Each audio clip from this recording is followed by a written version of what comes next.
This is the Troll Patrol, live with Justin Freakin. Welcome to the Troll Patrol, live. It's a freaking Tuesday. Libertad. Funny you should mention Dan Crenshaw, because tonight on the show, Dan Crenshaw is actually going to go after Ben Shapiro. Listen as Justin's arch nemesis actually says something that Justin can agree with before he gets his eye hole pissed in. Amazingly enough, enemy of my enemy is my friend, right? I guess, I don't know. Who am I like? It sounds like I'm rooting for Dan Crenshaw on this one. I don't know. That's kind of weird. As producer Dave always says, no one to root for. What, Smokey? What are you doing? Weirdo. We're gonna have to make this quick on the rundown here because we got a lot of shit to talk about tonight. It's a wild show. A lot of different things going on. If you like a very a potpourri, an assortment of different stories to suit every taste, this is the show for you. We will make you laugh. We will make you cry. We'll make you angry. Make you want to punch a wall. I got cop stories. I got one. I don't know if I can do it.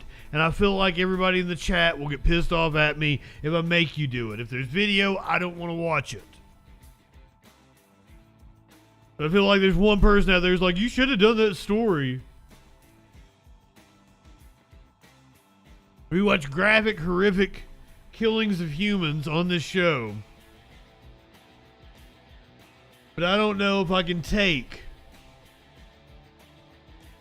stupid fucking pig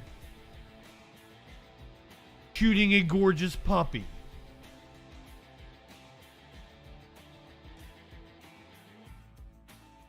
That's the entire time I was putting this together. All the wild shit that's going on in the world right now. And I'm stuck on that fucking story. I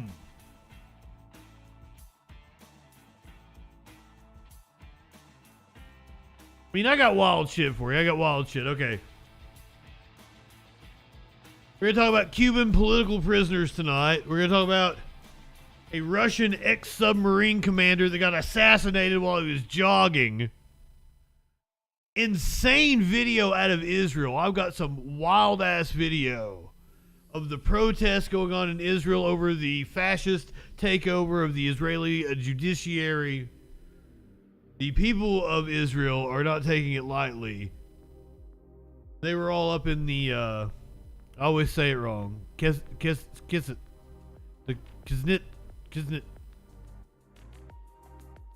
I feel like I'm mocking Jewish people. I'll have to look it up again and get the pronunciation. No wonder I got yeeted from that YouTube channel. I couldn't pronounce any fucking UFC fighter's name. I even looked up the names, heard it said multiple times, and still said it wrong. I'm sorry, why am I getting angry? That's my fault. I should be I'm angry at myself. I should be able to do better.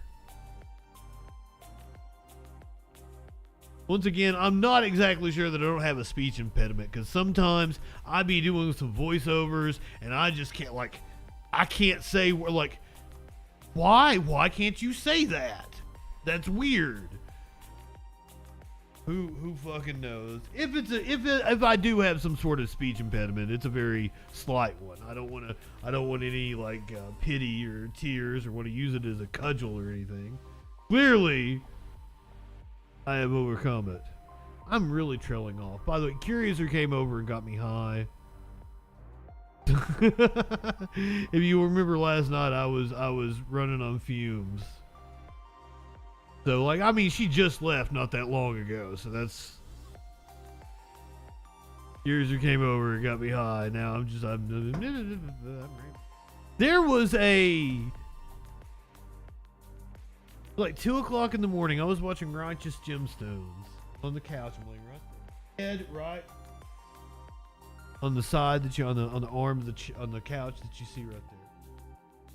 There's a window right there. Clearly, because the fucking light is like all up in my business. So bright I have to wear sunglasses in my fucking living room. A truck pulled into the parking lot across from me, and what was really weird was like, I don't know why this went through my mind, but if you were going to, well, I know why it went through my mind, because I'm an internet troll. I'm constantly fucking with people, and people are wild, man. You were like to have a sniper rifle, and you were wanting to shoot me laying on the couch. That is exactly the spot you would park in a gigantic parking lot where you could have parked anywhere else. So I've got these like headlights shining in on me. They turn the headlights off. They get out. They walk around. I'm like paranoid over here. I fall off of the couch into the floor and start crawling around like a commando. Grab my phone so I can command my lights to turn off. And I can turn off my TV and shit, everything from my phone. So turn it in pitch black with me laying in the floor. Then I get up in the windowsill with Smokey, like, what's these fuckers doing over here? Debating, like, do I call the cops and be like, there's some weird people fucking hanging out in this parking lot over here. I don't think they should be here at this time of night. It's 2 o'clock in the fucking morning. But I ain't no narc. I did not. Because it's like fucking, it could have been, well, if it's a homeless person sleeping or somebody that's just fucking on a break from a shift and needs to fucking pull a couple hours of a nap or something. You know, fucking, I could end their life by calling the cops on them. Well, we've got a story. How cops will end you.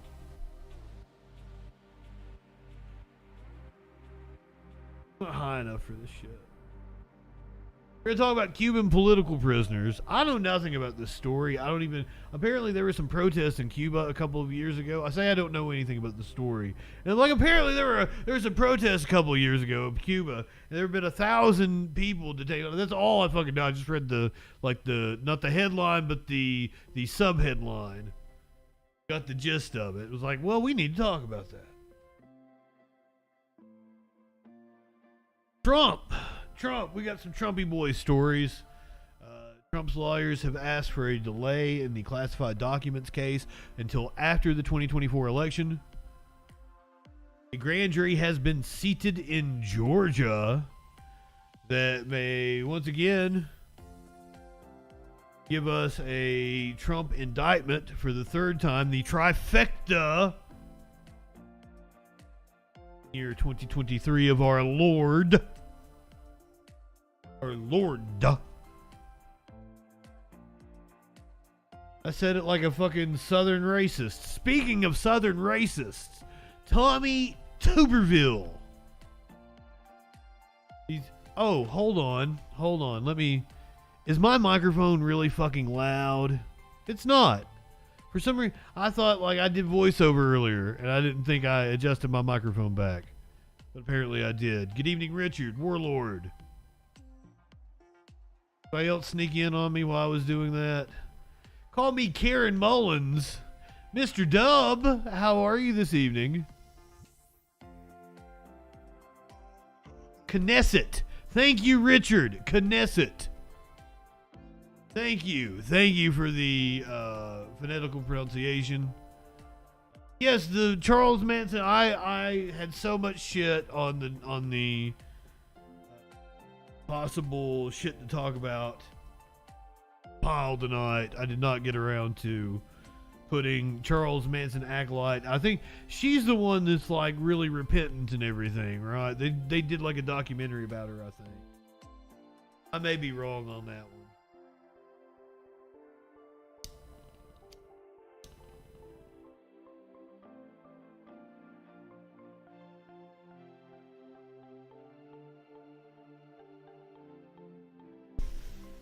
Knesset.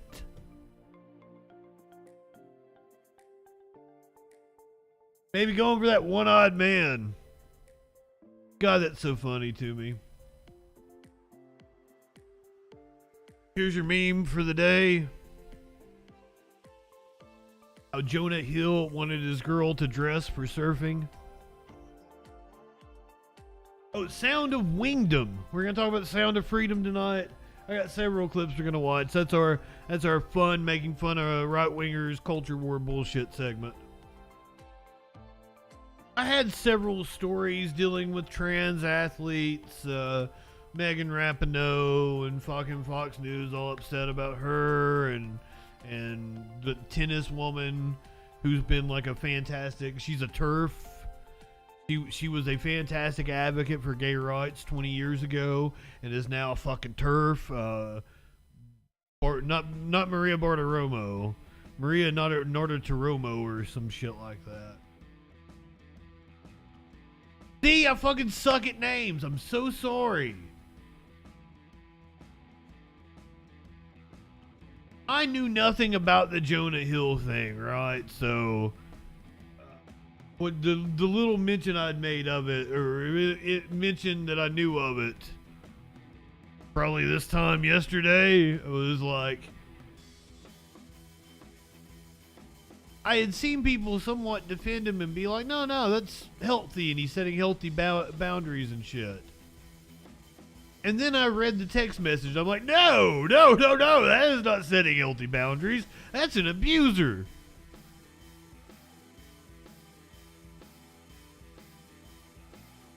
Yeah, Richard, that's what I'm saying. She was a hardcore civil rights activist for the LGB community.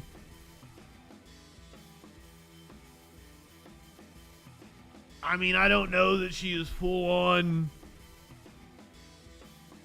completely like bought into the right-wing propaganda, but she thinks that trans women should not compete in sports, which I mean, I want to present to you Exhibit A here. This is the way I see the matter.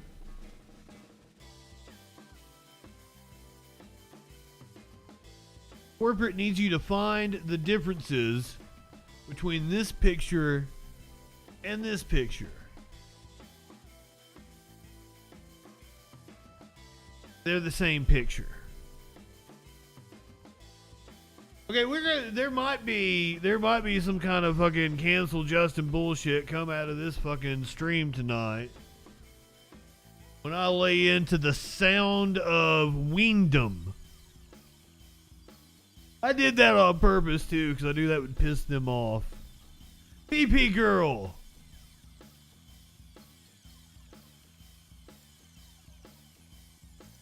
Some clip I made or some picture, some promo, I do not remember what it was that I did. I was like, oh, this will get attention. And right above the camera on that shot was PP Girl 420. And I'm like, that's perfect. I hope everybody sees PP Girl 420. I have never fallen in love with somebody just by a screen name. But you got a couple of factors going for you there.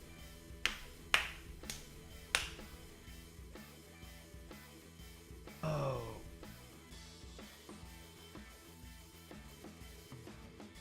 You live in sexual anarchy?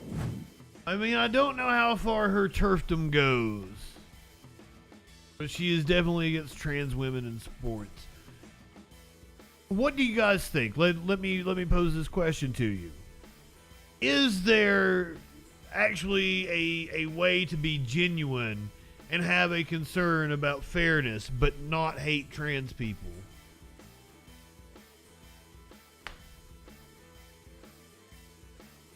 I want to. I don't think you can come to that position, but I'm open to the possibility that it could exist.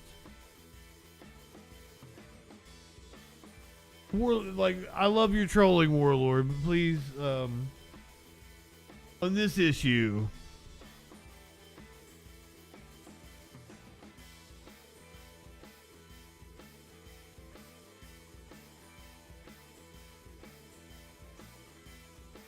oh, that is a loaded question, Libertad. Does anal sex require 24-hour fasting like in porn? Where did you... What porno are you watching where the woman is like, I fast, or man, that was wrong, or non-binary person, fucking that was wrong of me. You could be watching anal porn from anybody. I fucking assumed. Cancel Justin. Which is weird considering Justin's porn tastes. I may indeed be watching anal porn from anybody, but any participant in the anal porn be like, I fasted for 24 hours, let's get down to business. What porn are you watching where there's some kind of communication that, did you fast before, as I'm gonna stick my dick or dildo up your ass?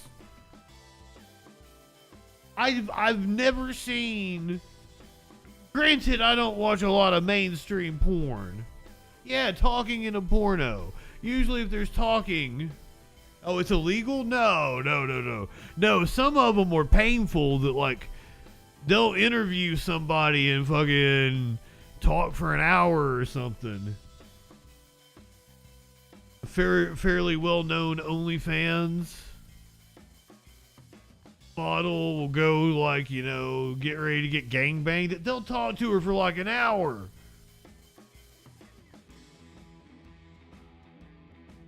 And then just all of a sudden, a bunch of naked men with dicks pop in. You gotta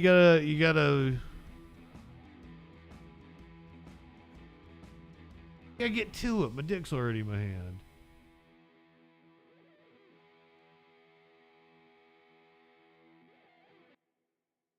That's where I come down on it, PP girl. Like, even if you do have some sort of legitimate concerns, however you came to those, legitimate. Even saying it in a mocking way. You need to couch that because the issue of equality is more important.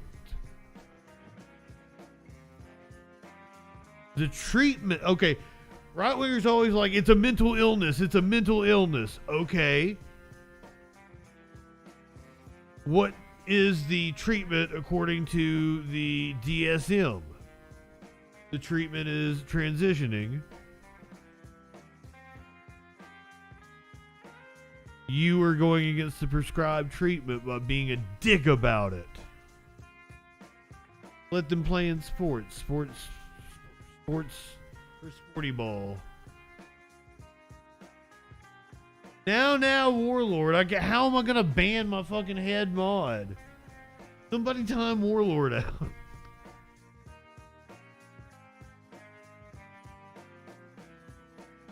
But I didn't want to get into fucking... I don't always want to give it any kind of air, Like, fuck that bullshit. But we are going to talk about how a teacher sent an afro wig and face paint to a student. A second grader. We're going to talk about the Supreme Court. Apparently it's not just it's not just Clarence Thomas and Alito and the good old Puddin' Gang. Justice Sotomayor has been accused of some shady business, but like, it kind of pales in comparison. It kind of pales in comparison to getting jetted around the world, put up in all these resorts. These lavish vacations, going on these yachts. State lawmakers in Colorado are suing their colleagues over closed-door meetings. Oh, we've got fantastic video of a woman, a grandmother in Iowa, opposing the state. They just met. I don't know if they passed it already. A 6-week abortion ban, which is basically a complete abortion ban. We got a black grandma going off on them, and you do not want to miss that. Ooh. You get you some Alex Jones tonight. Alex Jones went on some kind of crazy rant. I don't even know what he says. I just know a whole bunch of people shared it out left and right, and they're like, look at this Alex Jones. So I have no idea what he said, but it'll be fun to find out. Mike Lindell is having to liquidate some shit. So, interesting. He's selling off some surplus equipment. All that and more tonight on the Troll Patrol, live. Freaking Tuesday. You ready for the news? Are lobotomies still legal? I don't think so. Maybe there are cases. Why would you do that? It is like torture, isn't it?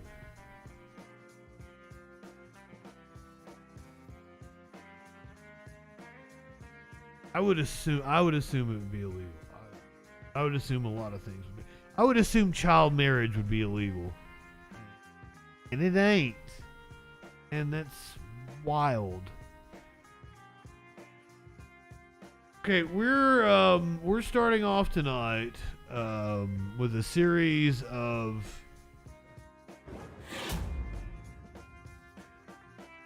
I guess you would classify them as natural disasters, but a lot of this is 100% man-made. First, we go to this wild story in LA where homeowners were given only 20 minutes to evacuate. It's like almost 20 homes are going to fall into a fucking hole. Homeowners were given 20 minutes notice to evacuate their homes in California. Rolling Hills Estates, a wealthy suburb in Los Angeles County, is experiencing landslides that have damaged or destroyed at least a dozen homes. LA County Supervisor Janice Hahn spoke to KCBS. The significant movement of the earth is unbelievable. I think it has moved another 20 feet from last night. We're now seeing entire homes that have collapsed and are into the ravine. It is just a disaster area. These homes are gone. There's nothing to do to save them, and they are moving every hour, and you can hear it and you can see it, and it's devastating. Residents reported seeing cracks in the ground, prompting the LA Fire Department to red tag 12 homes as unsafe. Those residents had mandatory evacuations, and more may be coming. Authorities say 10 more homes are actively moving, and another 16 are being monitored. God damn! You know, tumble and crash into a canyon that you've always just peered at as sort of a serene area must be traumatic. Landslides are not as common in inland areas like Rolling Hills Estates. Geologists and soil experts are among the team trying to determine the cause of the slide. While millions of dollars worth of property has been damaged, no injuries have been reported. For Inside Edition Digital, I'm TC Newman. Jesus, it's a wonder there were no injuries. That is wild video.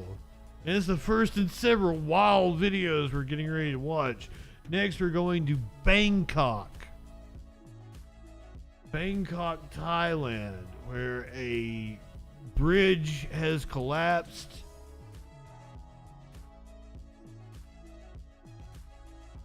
Rescuers have searched through the rubble after an elevated highway that was under construction in Bangkok, Thailand, collapsed onto the road below.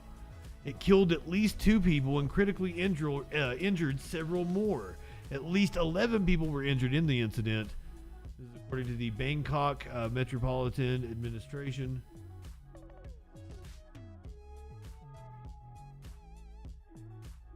Always got to be switching between browsers.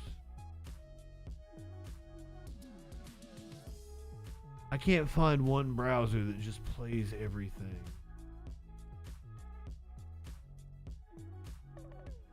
Content warning.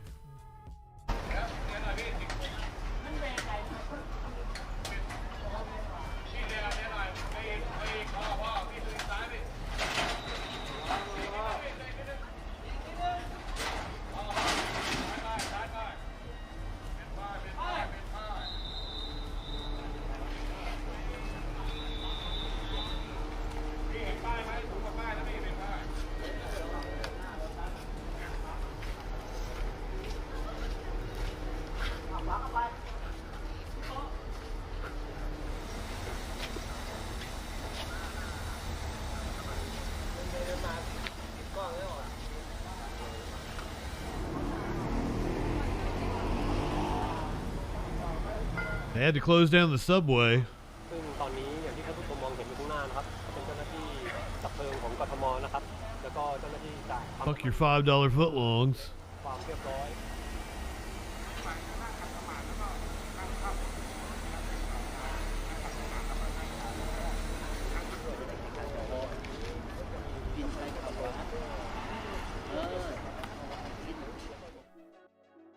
I mean, I kind of want to mock them for just staring at it, but then again, like, well, you got to get an assessment of what actually happened.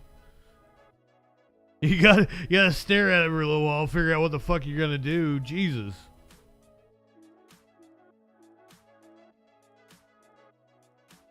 I'd definitely be stumped for a while. In India,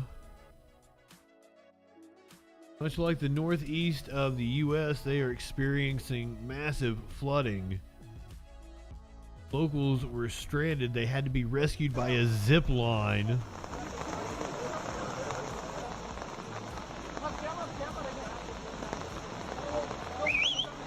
They say never go ziplining, but this might be one of those times where you would like to utilize the technology, and it might also be kind of thrilling.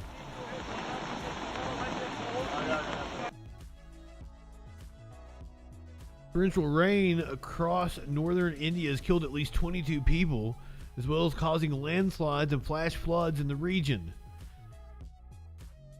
Oh, that's all of the details we have. Yeah, here's flooding in Vermont. The storm on Monday. Catastrophic and historic. Keep that in mind.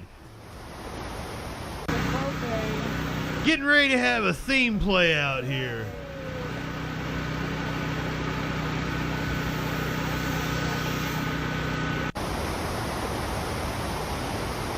Christians, this shit is like biblical proportions.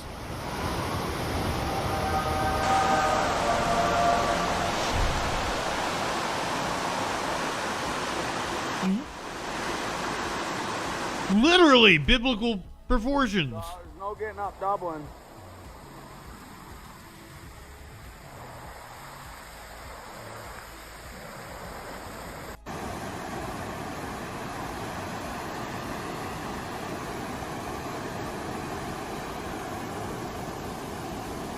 Oh, we got an ark. I've just had a Ah, shut up, Jins. Nobody wants to talk to you. We can get a little NATO in a little bit as a treat, but we're not there yet. For us to keep in mind, records. The Earth has an unofficial record heat streak. May have endured the hottest temperatures felt in the last 120,000 years. Data from independent sources say Earth's average temperature was record-breaking over at least the last 4 days. I think this was published yesterday, or two days ago. Other scientists and groups, despite whether recent temperatures were record-breaking or not, scientists do agree that the Earth is warming. But possibly record-breaking in 120,000 years. A naturally warming El Nino is further contributing to recent heat waves. What was the part I missed? Other scientists and groups, including the National Oceanic Atmospheric Association, would not confirm the findings.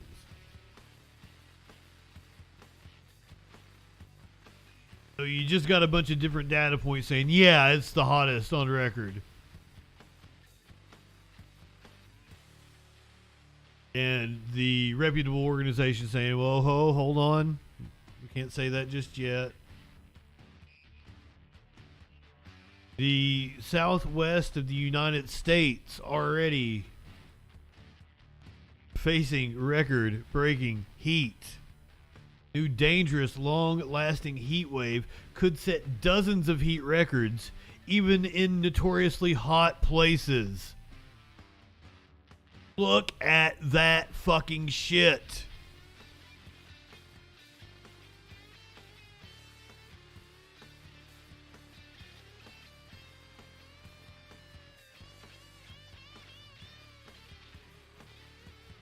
Phoenix is supposed to be hot, but the severity of the upcoming heat wave will bring a level of heat that will test even heat-hardy places and do so for longer durations than have ever been observed before.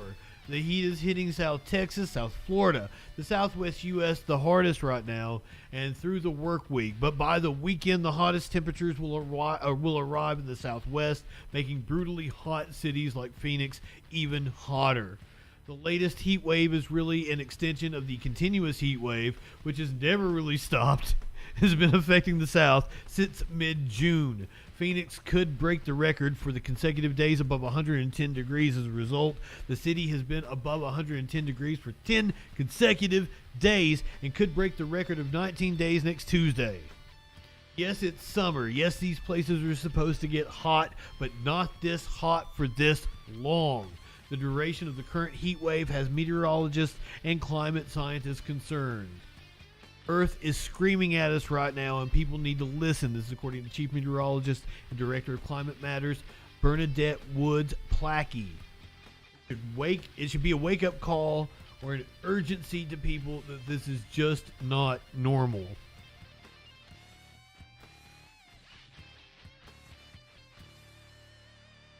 Maybe there are still some naysayers. I highly doubt any naysayers are watching my stream.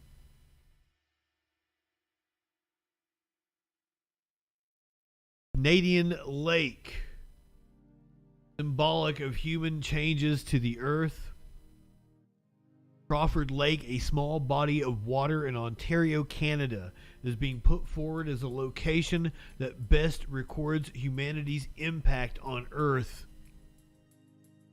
Scientists are trying to define a new geological time period to recognize the changes we made to the planet. We got video. So what we have here is the lake bed when we just took the core. You see light, dark layers. And I am quite sure, based on previous work that I've done on other cores, that 1950 is right around here. Because I think this very thick white line that I was interested in, I think it was 1945. And so that would be the base of the proposed Anthropocene epoch.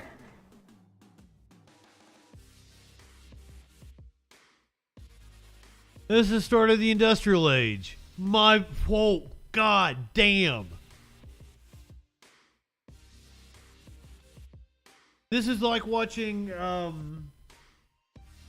some of the kids may not be aware of this, but back in the 90s, like there were some anti-smoking campaigns that would show you like a fresh lung. They like might have it like just like that, like half of it fucking like this is a smoker's lung compared to what a healthy lung looks like.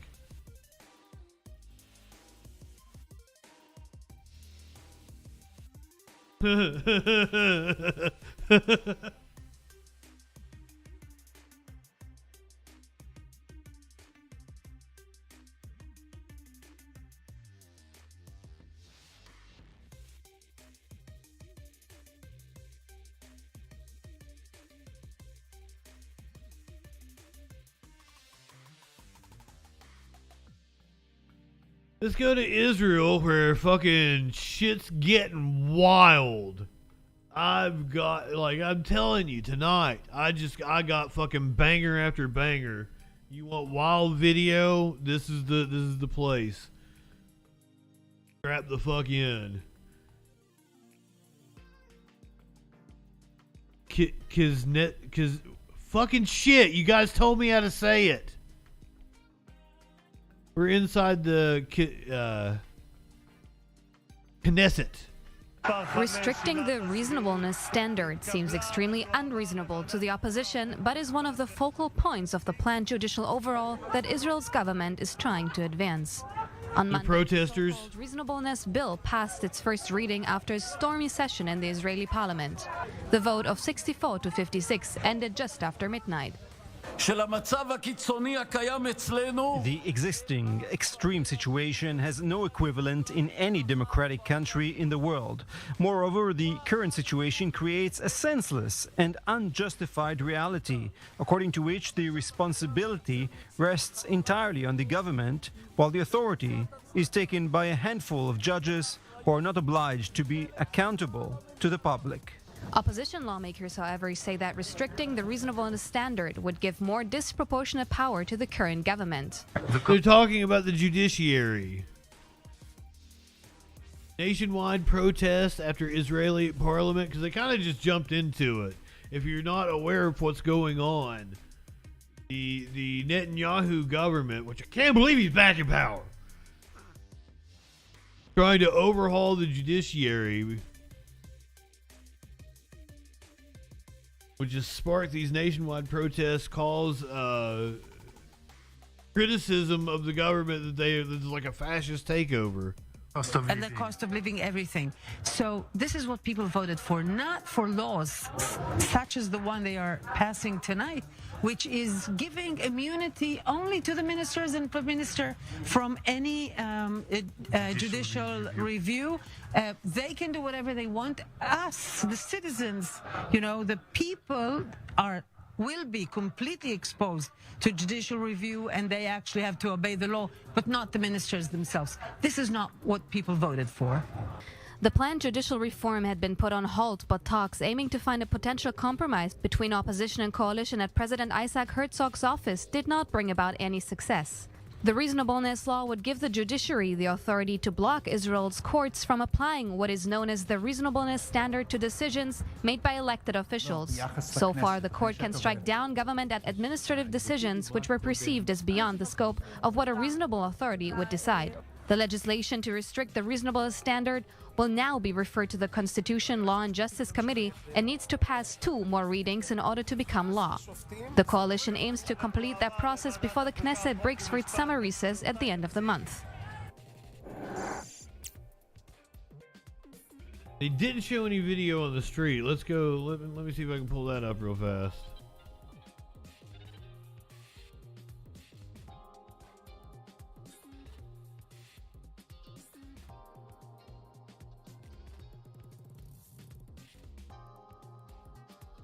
You got the actual lowdown. Now we'll get to like the Americanized version, and it'll show us like all the protests in the street. Restricting the reasonableness standards. Nope. Extremely unreasonable. Apparently I copied the wrong one now, didn't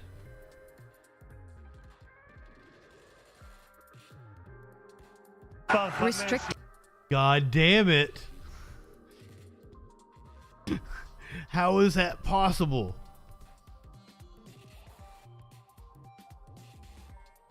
Protesters and police in Israel have been clashing over Prime Minister Benjamin Netanyahu's plan to limit the Supreme Court's power in the country.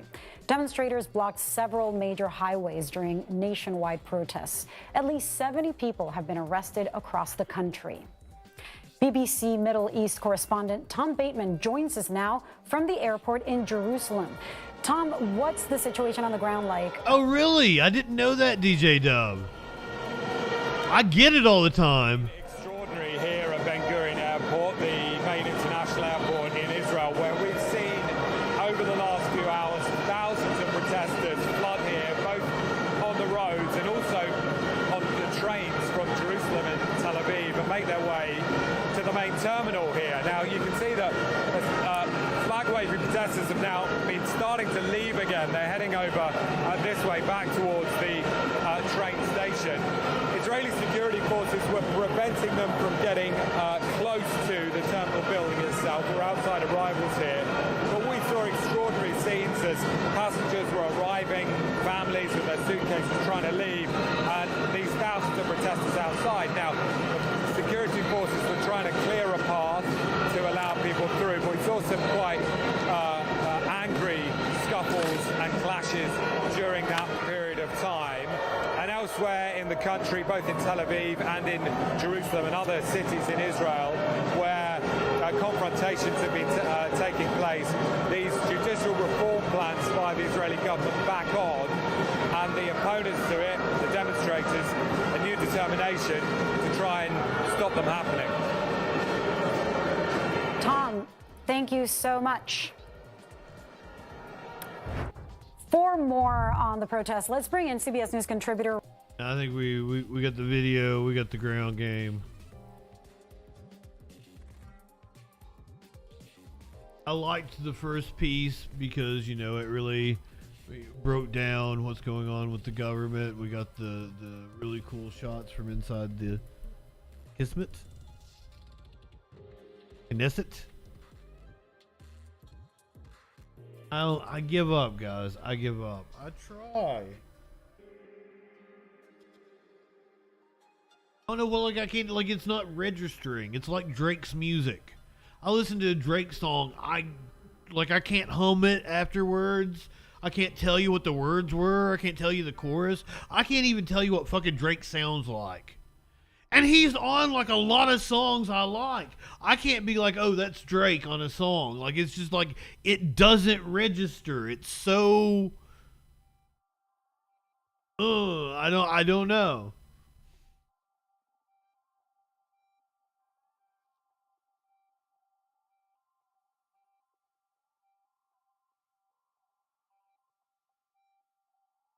Does anybody else have that problem? I have no idea. Can't even tell you what Drake sounds like.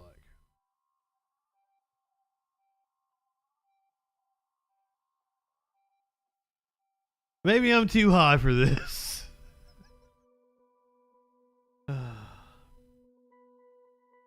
Let's go to Russia. You want to go to Russia now? An ex-submarine commander was assassinated while they were running in the park.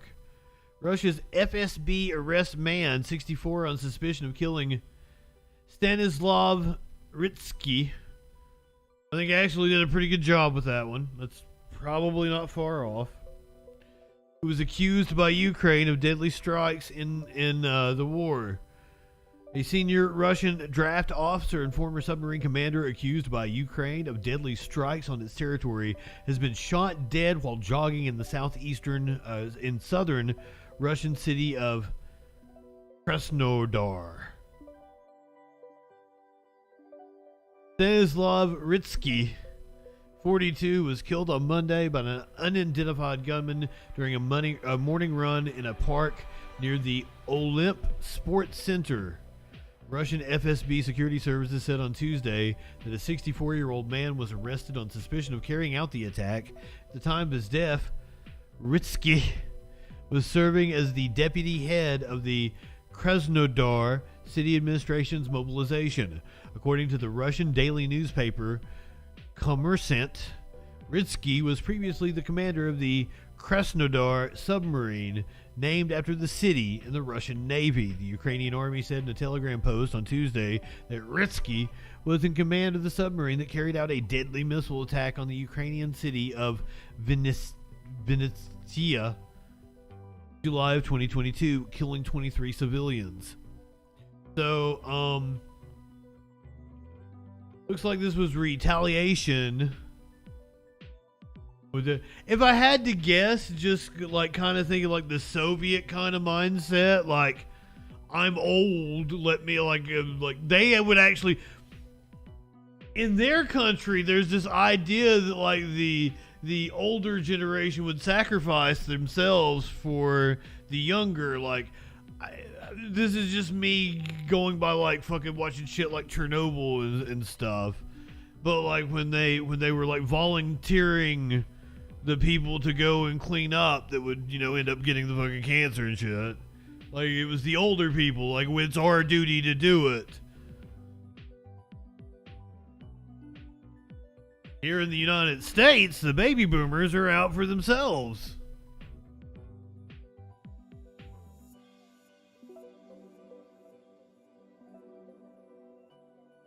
But then again, also, I know fucking nothing about Russian culture or Eastern European culture, and you probably shouldn't listen to me on that one. Try to always couch my actual opinionated, like, it might be bullshit shit by this might be bullshit warning when I might be bullshitting you.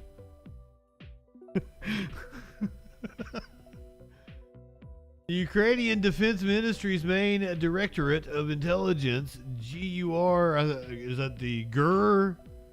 The GUR unit did not claim responsibility for Ritsky's death, but in a cryptic message, GUR.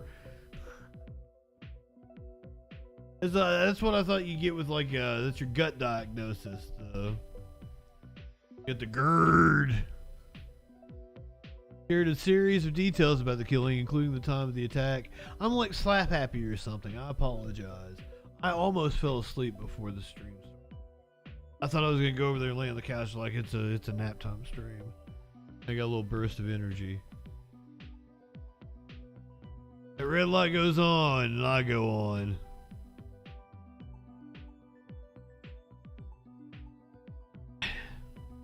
What are you guys like? Is everybody still in the Zelensky bandwagon?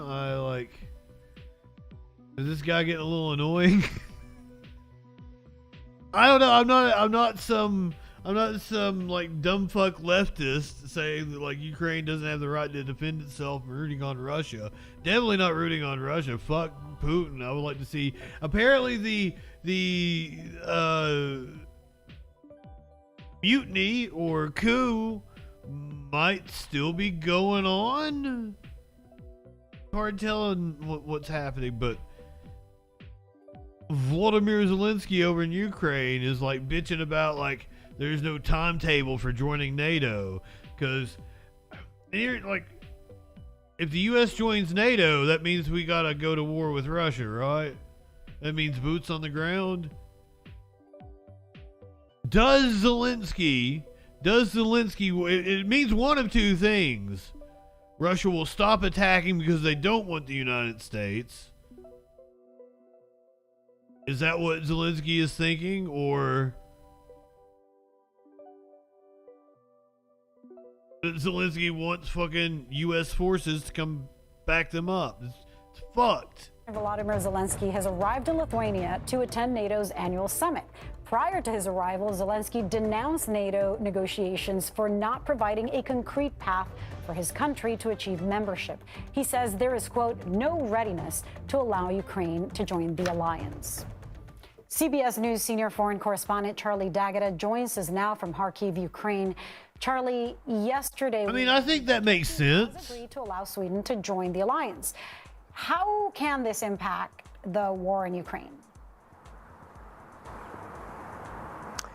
Well, it would impact the war in Ukraine because of the countries that now border Russia. So Finland was accepted into NATO not long ago. Sweden has been trying to get into NATO for the past year or so, and Sweden has been neutral for about 200 years. So why did they decide to join now or put in the request? Because of what's happening in Ukraine. So they wanted to join because of the threat of Russia's military involvement here, and because Finland shares a border and Sweden shares the Baltic Sea, now it has become important to them too. So it is significant in terms of their own protection from NATO. And remember, we have to keep reminding everybody that this is a military alliance, which means military protection. So Sweden gets protection from the United States and the rest of the NATO countries. Now, you also need to have a unanimous vote. So Turkey has been holding off for some time because of concerns about Sweden and its according to Turkey anyway, and President Erdogan. Turkey's been holding off because of their relationship with Russia. To Kurdish people who they consider terrorists against Turkey. So this is a significant step forward, and it has an influence on what's going on here because, once again, it's another country close to this region, and that will impact Russian involvement and influence here. Well, part of what's going to happen is President Zelensky is scheduled to meet with President Biden during the summit. That's expected to happen tomorrow, Wednesday. Talk to me about how Ukrainians are feeling about that meeting, seeing as Zelensky... He's bitching about a timetable, and it's like... clearing a path to membership, how the president said that, like, he knows it. He knows what's up. Ukraine would be premature, and also addressing concerns that have nothing to do with the war, about Ukraine's readiness to join NATO in the first place, even if there wasn't a war. Right. So President Zelensky has cranked up the rhetoric. Now, he has a job to do in terms of trying to represent Ukraine in itself. This is a country at war. People here have expectations. They've seen the kind of involvement and the kind of supplies and equipment and training in this fight against Russia. They want more, and they always want more. But President Zelensky has come out swinging. It's after what they believe is a leak statement, which will come out tomorrow, which says, they believe this to be watered down, we will be in a position to extend an invitation when allies agree and conditions are met. Now, President Zelensky tweeted to that, reacting, saying, we value our allies, but Ukraine deserves respect. So this is the groundwork before this even happens tomorrow. We always knew that he was going to be bullish about NATO membership. There are difficulties and complications in that. Ukraine can't even think about becoming a member of NATO as long as it's in conflict with Russia, as long as there are occupied areas of Russia. But the fact that there isn't even a plan or a promise or a suggestion of a promise has clearly angered the Ukrainian president. And yes, people here know that really the only sort of defense that they're going to get in any meaningful way will be the United States and NATO partners, but a sort of NATO membership, or the promise of a NATO membership, which will make President Putin pay attention because now it's part of a military alliance. Again, there are so many hurdles in They all say it like that. I don't even know if I can say it like that. Putin.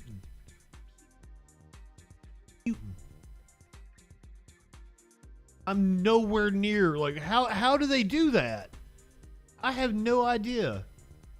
In the way, and I think that's what's being addressed here. But just the language that's being used has clearly irritated President Zelensky, who calls the whole thing absurd. Yeah, well, support is not the same thing as respect, and he's demanding both. Charlie D'Agata in Kharkiv, Ukraine, thank you. What did that even mean? Support is not the same thing as respect. He's demanding both.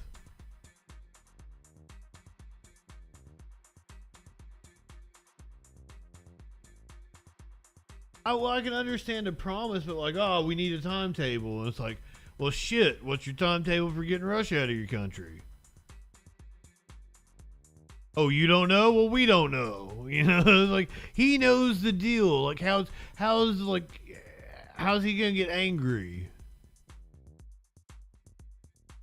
Which, I mean, that's a journalist with CBS News describing it as he's angry over the whole ordeal. Go to something I didn't even know was going on. Apparently there's 1,000 political prisoners in Cuba. There were protests against the regime. Today, tens of thousands of people took to the streets across Cuba for the largest demonstrations against the dictatorship since the communist regime took power in 1959. They were demanding freedom. The Cuban regime responded to the protests with more repression and more censorship. Thousands of people were taken into custody. About 1,000 are still being held 2 years later. Joining us now from Berlin, Amalia Dace, an associate professor at the University of Pennsylvania's Graduate School of Education. Professor, thank you for being with us. 2 years later, are there still... What was the impact, you think, of these protests? The impact was that the Cuban regime knows that the people are powerful, and so they are now using more repression to control them and silence them. The impact has been the exile community and the international community and its support of the Cuban people, and basically visualizing what Cuban people go through and have gone through under this communist dictatorship for the last 64 years. Well, what is the situation like in Cuba today for the people of that island? The situation is, it's an economic disaster. It is issues that have to do with police brutality. There's rampant issues having to do with civil rights for particular groups, religious groups, groups of color. For example, the artists. I don't think so, DJ Dub. Movement. These are groups that have been oppressed and have been repressed. You have Luis Manuel Otero Alcántara right now on a hunger strike, along with Coco Fariñas, who's also part of opposition groups for peaceful transition to democracy in Cuba. So you have hunger strikes happening right now in Cuba. You have 1,000 political prisoners across racial lines, across age, across gender lines that are in prison. Why is it, do you think, Professor, that much of the world turns its back to that reality that you mentioned, turns its back to people, young artists, Afro-Cubans who are trying to just live and exist and express themselves? Why is it that much of the world simply doesn't care? Ideology. In our world right now, ideology seems to trump the reality of people suffering. And so for ideological reasons, it seems that Cuba goes under the radar. It's not like when we were understanding what was happening in Berlin, where most of the world understood what was happening under communist rule was not a good thing. And so with Cuba, because you have brown and black people who are the majority, I think there's a racial component. I think people of South America tend to be not looked at as fully human, let's say. And I think communism in Cuba is something that's not talked about in the world because I think it's more the authoritarianism, ideological leanings to having a dictatorship of equality and justice that are just a farce. Again, it's an Orwellian situation, pretty much. And Professor, you're in front of part of the... I think you're focusing on the wrong thing there. People, and for so many years, divided one people. Many would think that there's a kind of Berlin Wall that's 90 miles wide between Cuba and the United States. Is there something Absolutely. that you think could help that wall? Tear down this wall. Absolutely. I think, first of all, freeing the political prisoners of Cuba, sanctions on Cuba from the EU and also from the United States. And we also have to understand that there's also college universities that are bringing They're already sanctioned. to Cuba still. And this is supporting the regime. We have to cut ties and let the regime fall and not continue to support the Cuban regime. Don't get it twisted. Cuban people need support, but this is how the Cuban exile community has been supporting the Cuban people, is by protest, by activism, by bringing visibility. You know, today marks July 11th, 2021, second year anniversary, and there is commemorative actions happening all over the world. In Munich, there's actions happening in Chile, there's actions happening in Madrid, and all over the United States. We need to continue that, and we need to support the Cubans in exile across racial lines. I absolutely hate the MSNBC bumper. That fucking music annoys the shit out of me. So yeah, I think the regime is the problem, not necessarily the communism. But they're on a fucking corporate network, so you can't really call out the real problem.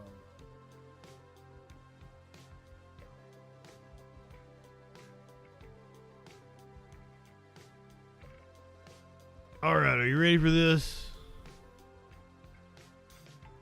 Ready for the former and could be future president. By the way, we're counting down to the first Republican primary debate. It's going to happen in about a month. No, a month and a half. It's the end of next month. We may have to do a kick-only stream. Ida. Exactly. I don't... That piece left a bad taste in my mouth. I feel like that's an issue that needed spotlighting. That was the reporting I came across on the issue. I agree. Clearly, she knows more about the situation than what I do. I disagree with her assessment of like the root cause. Excited for the first Republican presidential debate. I am, and we're probably gonna get like 30 of them between now and the first caucus is probably the end of January, the beginning of February. Probably about 30. But before then, we've probably got another Trump indictment day to go through. So he will... It's a good possibility that Donald Trump enters the actual start of the primary season thrice indicted. A grand jury will be seated today in Atlanta to likely consider whether criminal charges are appropriate for former President Donald Trump and his allies for alleged efforts to overturn the 2020 election loss in Georgia. The investigation started in early 2021 after Trump reportedly called Georgia's Secretary of State and suggested the state's top elections official find the votes to beat Democrat Joe Biden. The district attorney in this case has previously suggested any indictments in this case would likely come next month. Meantime, former President Trump's attorneys are trying to delay his classified document trial. His legal team filed court papers opposing... Oh, I should have stopped it. That's our next story, but I got something to show you. Let's go inside the courtroom where they're impaneling the grand jury. This is the judge giving instructions to the grand jury. It would be a bad development if any of their pictures appeared on any of your outlets. And I'll say it on the record, no photographing of any of the potential grand jurors. If you need extra photos, get Fonnie Willis. Oh, he's talking to the reporters. Yes, ma'am. Judge McBurney, what's the purpose or reason as to why Judge Ingram is not presiding when my understanding is that was scheduled? She's on leave. Okay. And so she asked for volunteers, not revealing the significance of today. And so someone unwise volunteered. Okay. I am. It's that mundane. Okay. She will continue to preside, so if there are legal issues, questions, because there's a issue with a burglary indictment 3 weeks from now, that would go to her. Okay. So she is the presiding judge for the two grand juries that would be selected, but this isn't the week when she's here. Okay. Thank you very much. And Judge, could you maybe make an announcement to the grand jurors? Obviously that we're here, we may not realize one of them is, or they may not realize that they crossed the front. We don't want to take any pictures we're not supposed to take, but if they know, kind of avoid us too, that would be helpful. Yeah, well, I'll explain all it because they're going to wonder why you're here. All right, I'll be back. Are we good? Can you imagine being on a grand jury and not knowing that you were getting ready to hear fucking evidence? Because they wouldn't know.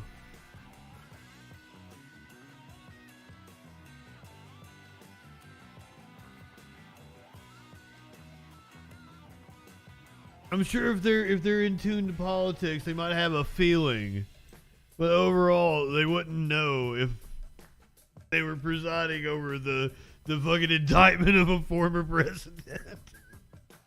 That's wild.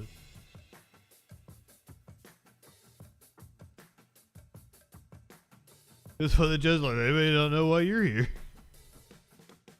As Trump's lawyers have asked for a delay in this is the second indictment. This is the federal charges.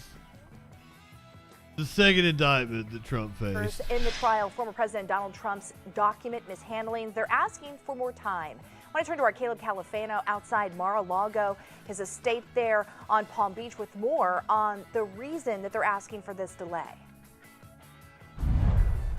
Well, Trump's defense team says that any trial before the 2024 election would be considered unfair. In a late-night filing, though, by one of Trump's lawyers, they say the government's request to, quote, begin a trial of this magnitude within 6 months of indictment is unreasonable, telling, and would result in a miscarriage of justice. Sounds like a speedy trial to me. Handling of classified documents found at his Mar-a-Lago estate last summer.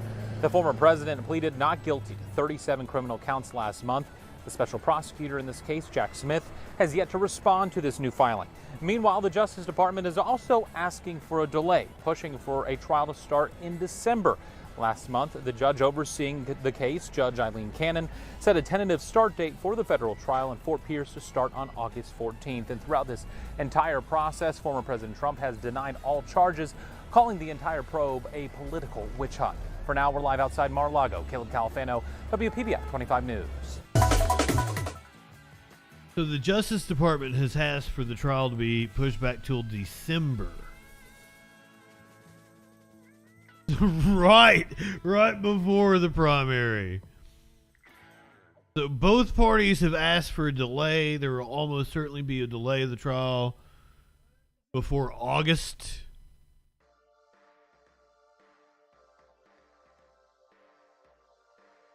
God damn, we've got a trial coming up. Wild. January 6th rider who beat a cop with the American flag, gave a Nazi salute, has now been sentenced. That's what this guy looks like. Another January 6th attacker was sent to prison on Tuesday. Matthew Bedingfield showed up at the U.S. Capitol on 2021. In 2021, swinging a flagpole at cops trying to hold back the crowds and throwing Nazi salutes. According to the federal indictment, Bedingfield was on a Capitol grounds using a flagpole with the Star Spangled Banner still attached to strike a police officer. Police officers who were attempting to... I'm struggling. I'm sorry. Maybe I'm too hot for this shit. Let me try it again. Bedingfield was on Capitol grounds using a flagpole with the Star Spangled Banner still attached to strike police officers who were attempting to protect the Capitol and those inside. It's clunkily... You'll agree it's clunkily written. Like, that ain't good copy.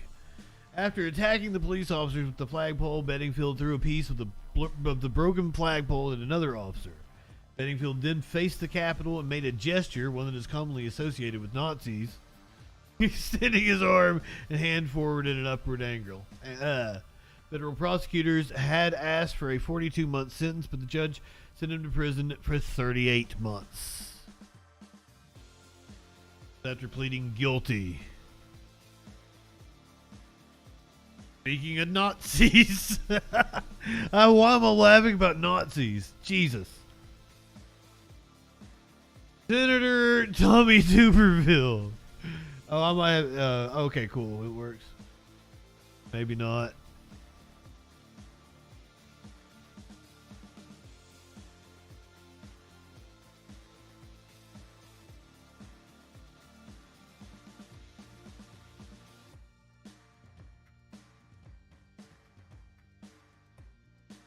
What?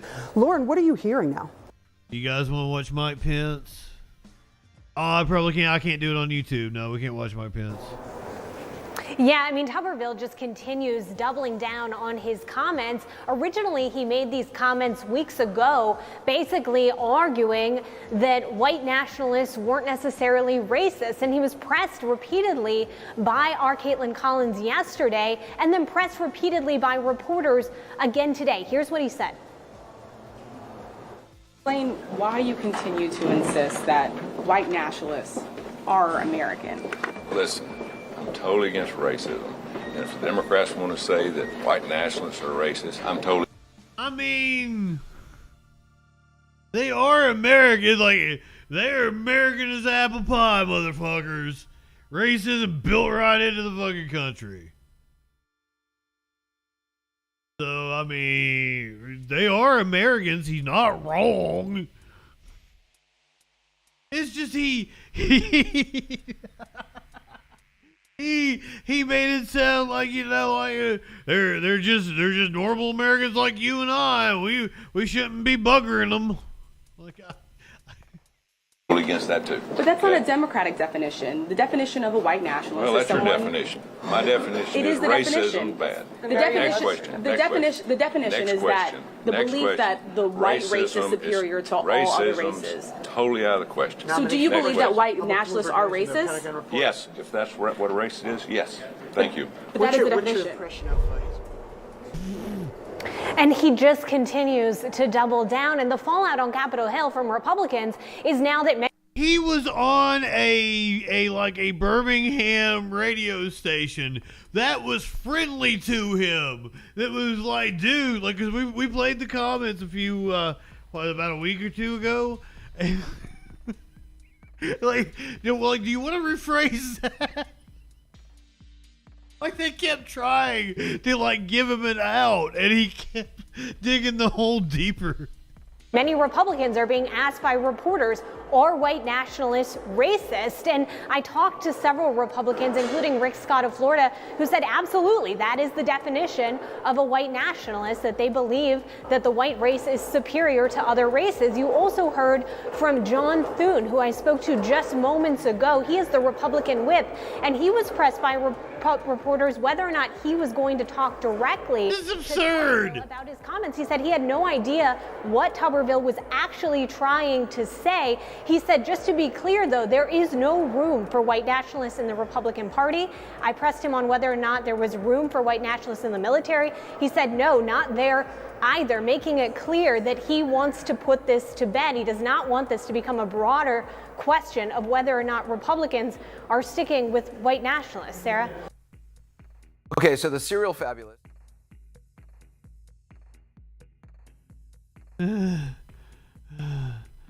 Oh my God, I'm laughing my ass off. I'm sorry. That was as funny as I perceived it, right?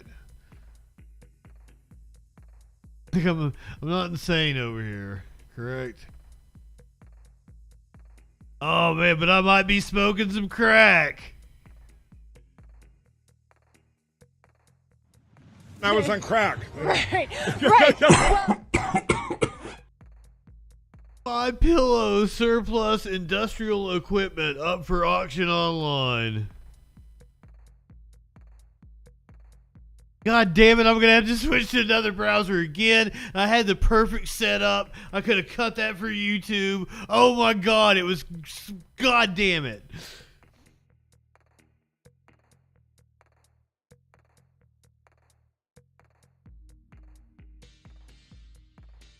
I don't even remember what I said now. I remember, like I said, but I might be smoking some crack. But I don't remember what the setup was to it. God, because I'm on crack. I was on crack. Right. Well, Industrial equipment from Minnesota company MyPillow is now up for auction online. In April, MyPillow CEO Mike Lindell lost an arbitration case. He had challenged people to prove claims he made about the 2020 election wrong and promised a big payout. A computer software expert did, and Lindell's company was ordered to pay out $5 million. Lindell said that MyPillow lost $100 million because of his election claims. KBID Online Auctions is hosting the auction. It includes trucks, heavy-duty equipment, office equipment, sewing machines, and more from MyPillow. According to the auction, there are nearly 850 items up for bid. The auction is set to end on July 18th at 7 p.m. WCCO has reached out to a MyPillow spokesperson for comment, but we have not heard back just yet. Oh my God. Time now to look at the weather. I don't know about you, but No weather. Oh my God. So he said, prove my election fraud claims wrong. Somebody did, and he had to pay out. Oh.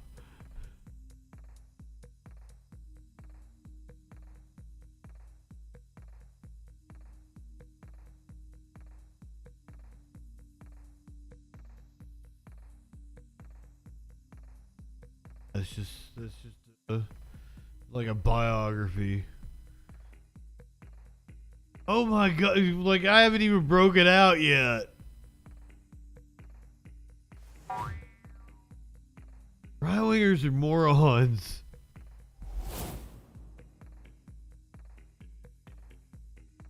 Fucking Rush, tell us about it. As a conservative, it's getting harder and harder to not look like a kook. Speaking of kooks, I have no idea what he said. I just saw numerous people share it out. Like, look at what Alex Jones did. So we're going to find out together. What did Alex Jones say this time? Jones that hadn't had a couple of tequilas, the Alex Jones that hadn't had a half bottle of wine, might just beat the hell out of you if you cross him wrong. The Alex Jones that's alive, that's got so much juice, just like you've got that juice, has to suppress himself.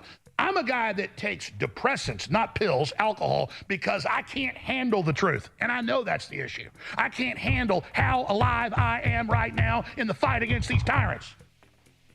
And how hard... We're off to a really good start. Oh, Alex, god damn, dude. I gotta take it all in. The Alex Jones that hadn't had a couple of tequilas, the Alex Jones that hadn't had a half bottle of wine, might just beat the hell out of you if you cross him wrong. The Alex Jones that's alive, that's got so much juice, just like you've got that juice, has to suppress himself.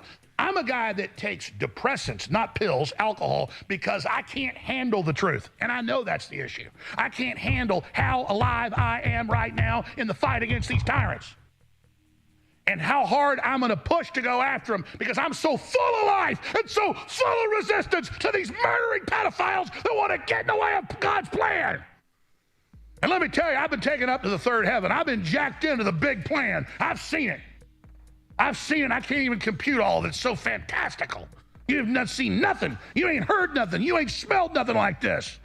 Words to tell you. But I tell you. You ain't smelled nothing like this. Life is too short to walk this earth for a crusty asshole. What? Oh, this is amazing.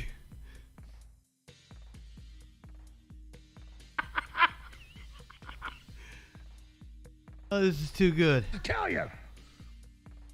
But I tell you, anybody tries to get in the way of the incredible plan the big guy's got for us has got me pissed, and I'm just begging to stay on the team, man. Just put me in the game, coach. Whatever you say, coach. I know I'm weak. I know I'm pathetic. Man, you're amazing. I'm so lucky you made me. What do I do, boss? What do I do? I'm like a hunting dog, man. Just take me out of the house. Just turn me on them. Just tell me what I got to do. Tell me how I serve you. Tell me what I can do for you right now. Woo! God, can I actually just ask God right now to stop this right now? I mean, I'm in ecstasy right now. I am in literal Holy Ghost ecstasy, drunk in the Spirit right now, and I'm like, I can't even do the show.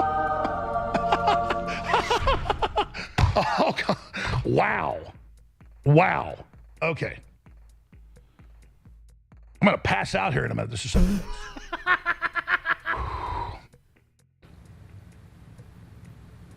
Maybe they're going to kill me in a couple days or something. I don't know. This is like, maybe God's just getting so close to me. Something bad's about to happen. I don't even care anymore. But I'm like, maybe there's about to be a nuclear war, folks. I feel so close to God right now. I'm actually worried. I think you can all feel it too. Like, this is really bad, folks. But God's real and it's okay.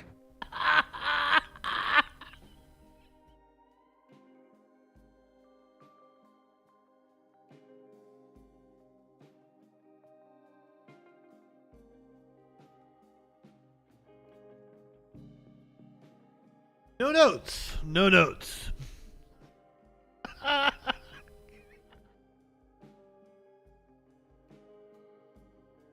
Let him back on Twitter. Let him back on Twitter. What the hell?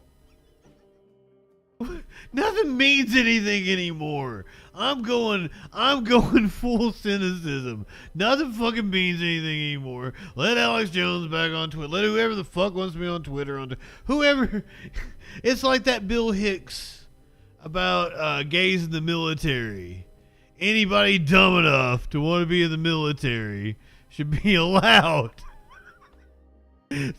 Anybody dumb enough to want to be on Twitter.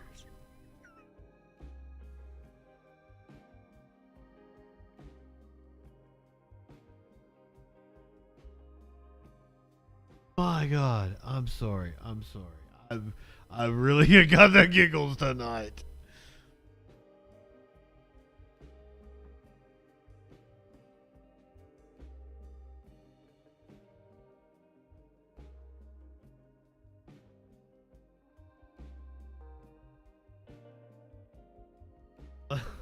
Allow me to try to compose myself. I lost it listening to him. This whole thing has just been a crescendo of stupidity. And then maybe we come in here and we've got the most unlikely person being a voice of reason in the room. Here is Texas Republican Congressman Danathy Crenshaw.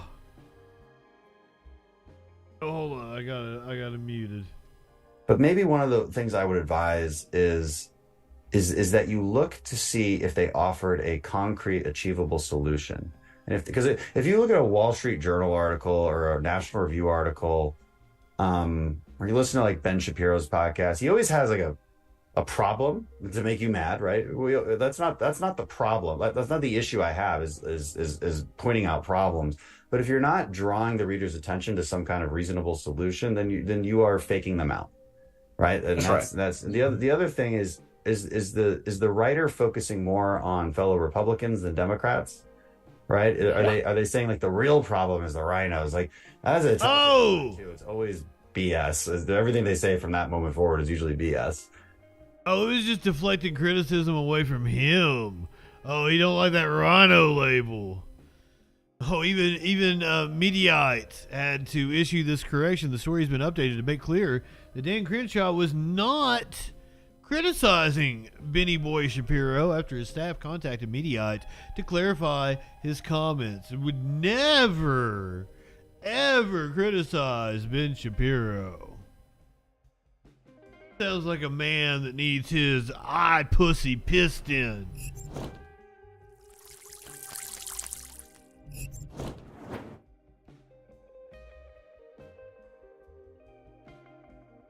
So even when he has a mild criticism that of somebody on the right that we could agree with, he is a coward and has to walk it back. Mr. Tough Guy Eye Patch.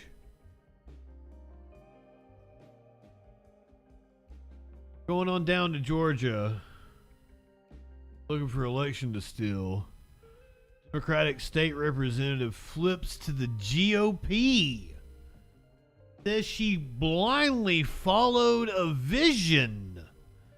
Georgia state representative has switched her political allegiance from the Democrats to the Republicans, citing a change of heart and values. Mesha Mainor was elected in 2020 to represent the citizens of House District 56 in the Democratic stronghold of Atlanta, where she's originally from. She ran and won her primary by over 20 percentage points, successfully campaigning for issues including mental health, the environment, and government accountability.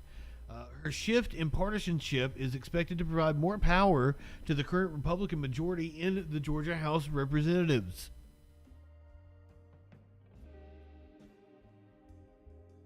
Video attached to this? This is Mesha Mainor Says my name is Representative Misha, probably. God damn it, I'm so bad with names. Maynor. And today I made the decision to leave the Democratic Party. I represent a blue district in the city of Atlanta, so this wasn't a political decision for me. It was a moral one. If you represent a blue district, I would assume that you are going to get crushed. I don't know. Maybe she thinks she has enough support. Maybe she's very well liked in her district. I will never apologize for being a black woman with a mind of my own. She later tweeted that she didn't leave the Democratic Party, that it was the other way around due to Democrats' embrace of left-wing radicalism, lawlessness, and putting the interests of illegal aliens over the interests of Americans. Wow. She also said the Democratic Party doesn't have her community's best interests at heart. Lifelong Democrat, I blindly followed a vision that is far from reality. It is time to put people and sound policy above politics and false narratives. We are thrilled to welcome Representative Mesha. Did they misspell her name? Because it had an I on Twitter, didn't it? That's why I said it differently. Misha Maynor to the Republican Party. This was according to Georgia Republican Chairman Josh McCoon. She embraces sound conservative policies in regards to public safety, school choice, and economic growth, and rejects the failed leadership of the Democratic Party, having experienced it firsthand as a lifelong citizen in Metro Atlanta. She was reportedly spurred to change her party affiliation after receiving criticism from Democratic colleagues for voting with Republicans on multiple pieces of legislation during this year's General Assembly, notably a controversial school voucher bill, which failed when rural state representatives voted against it due to a lack of private school alternatives in their regions. Maynor has continued to attempt to pass the legislation. I wonder if there's some financial interest there. According to Georgia news outlet State Affairs, calling it the Parents' Choice Bill, she reportedly also intends to advocate for victim rights, which is cool. I'm down with that, and greater prosecutorial oversight in the legislature's next session. Oh, she feels, members of the Democrat Party have publicly slandered me in every way imaginable, Maynor said during a press conference earlier today. According to the Atlanta Journal-Constitution, if it's not your values to support kids in schools where only 3% can read, I don't have the same values. Oof. Well, there's that. Let's keep it with state politics. Really interesting shit over here. State politics. Colorado lawmakers sue colleagues over closed-door meetings. 2 Democratic state lawmakers in Colorado are alleging that their colleagues repeatedly violated state open meetings laws by gathering to discuss official business outside of the public's view and directing aides to omit or disguise some meetings from representatives' calendars, according to a lawsuit filed against their own caucus. Got a caucus for you. The lawsuit, filed late Friday night, also alleges that Democratic and Republican lawmakers used Signal. Oh, so it's both Democrat and Republican. A communication app where messages can be sent automatically, messages can be set to automatically disappear in violation of state open meeting laws and public records law. Democratic representatives Elizabeth Epps and Bob Marshall filed the lawsuit against the House of Representatives leadership and the Democratic and Republican caucuses. Democratic House Speaker Representative Julie McCluskey and House Republican Deputy Chief of Staff Roger Hudson, speaking for their respective caucuses, accused of wrongdoing, said in separate statements that they are both committed to government transparency. Still reviewing the complaint in full, and we stand by our caucus. I stand by my caucus too, sir. Plusky said in a statement co-signed by Democratic Majority Leader Representative Monica Duran. I stand by my caucus? What the fuck is wrong with me? You live in sexual anarchy? No wonder I don't get no views on YouTube. Stand by my caucus? This is a piece of video I am proud to show you. I've not watched it yet, but apparently it is thrilling. Iowa lawmakers convened on Tuesday to finalize a 6-week abortion ban that Republicans are gunning to send to GOP Governor Kim Reynolds' desk later in the evening. Okay, so as I said, I didn't know if it had passed or not. They're trying to pass it as of this evening. The legislation, once passed, will prohibit abortions after cardiac activity is detected in the embryo, which doctors can say can happen as early as 6 weeks gestation. That will mark a sharp deviation from Iowa's current law, which allows abortion up to 22 weeks after a woman's last menstrual period. But residents are not sitting idly by while they watch their rights being whittled away. Hundreds of protesters flooded the Capitol Rotunda, chanting for hours. Arguments broke out between supporters and opponents of the bill, becoming so heated at one point that a state trooper had to break them up. One constituent who recently moved to the Hawkeye State testified about the impact that Senate File 359 will have on Iowans', is that how you say it? Iowans' lives? He spared no mercy for the hypocrisy that underlies the right-wing crusade against personal bodily autonomy and caring for the non-rich.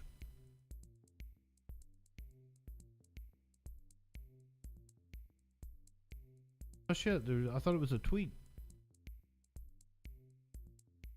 God damn it.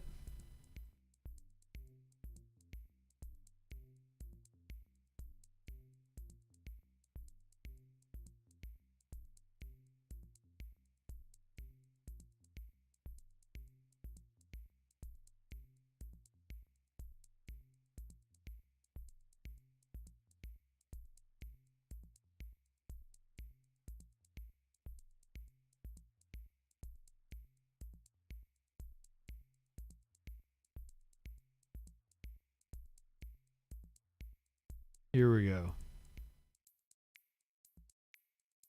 I live in Des Moines.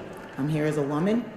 I'm not representing anybody but myself, my daughter, my daughter-in-law, my 4 granddaughters, and we all relocated to this state. And I am mortified that we picked to move to Iowa right now. So for Kim Reynolds, Bob Vanderplaats, who I don't even know who that is, he threatened judges in a newspaper, and now all of a sudden, you guys are gonna go and sign this at his celebration of some church celebration, I hear? Where was he when Kim Reynolds was saying she wasn't gonna feed kids anymore? These same kids that you've made harder to get eligible for SNAP when Infamil is $30 or more a can? Really? Really? Where were they then? Where are all these church people when she's denying people health care? Where are they then? I'm just saying, if this is about the church, and if this is about God, you are the same people that will slap them loaves of bread out of Jesus' hand, slap out the fish out of Jesus' hand, and tell them to get in line and figure out if they're worthy or eligible. Are they eligible for this food, Jesus? Are they eligible for healing, Jesus? Are these people good enough? Is that what you're telling me in the state of Iowa? That you get to choose who this is? Yeah, you, the people that think this is a great idea. Who gets to choose this? Who does this? This is absolutely an offense to women. This is an offense to everybody. And it is offensive that you're gonna go celebrate the oppression of women at a church. You're gonna go celebrate the oppression of women at a church, but the church wasn't there when she's gonna cut the food assistance from the federal government to people. Where were you then? The church is not there. It's been over 3 minutes. It doesn't matter. This is a lie. You guys are lying to yourselves, and you're offending everyone, I am happy including to God. let you have your say, but Yeah, you're your offending say God. was 3 minutes. I do not care. This state is ridiculous. The stupid, ridiculous, self-righteous crap. You're not better than anybody. You're not better than anybody. Because you got money, that's who you serve. Money, that's who you serve. You don't serve God, you serve money. Ma'am, And we that's got to who you're bring new down to. speakers in. I don't care. I do not care. I am so offended by everybody in this room that supports this bill. Fuck them all. Now that's how you kick authority in the balls. He's kicking authority She's in the kicking balls. authority in the balls.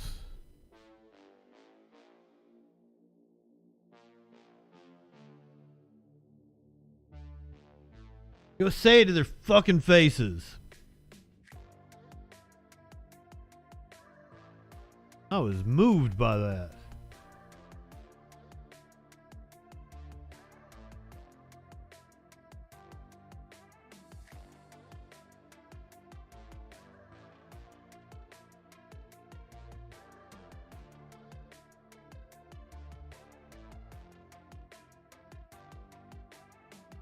The Associated Press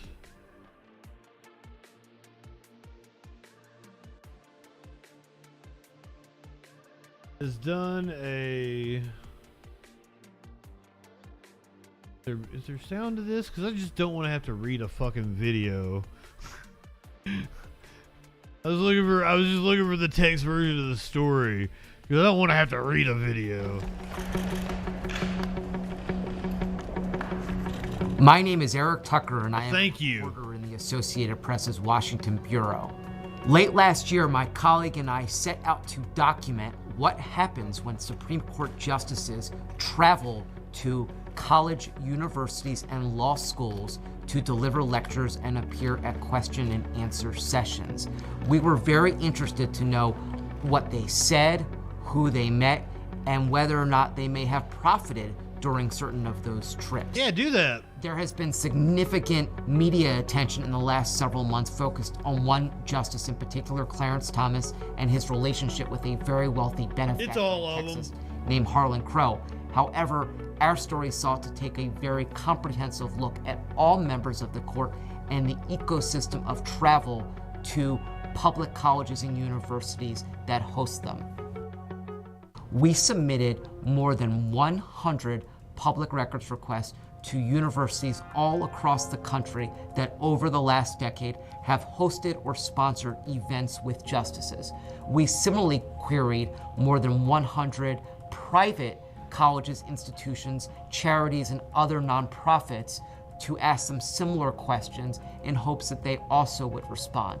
And the result is the most comprehensive, thorough assessment of what happens when justices travel the country to appear at law schools and colleges.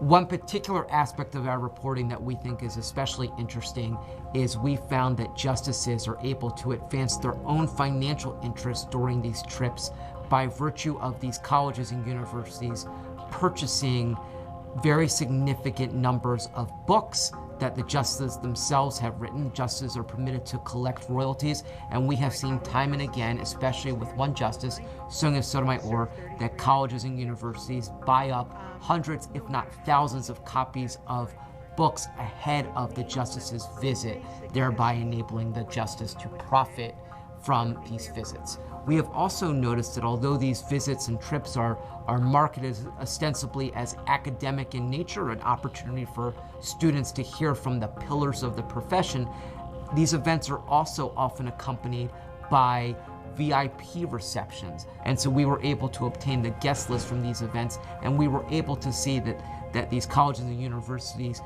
market these events, these special receptions and VIP events for well-heeled, well-connected donors. Yep, that sounds about right. Yeah, that's about what I expected.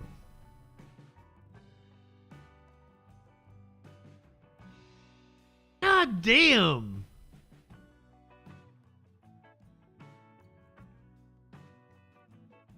I just want an honest, functioning government.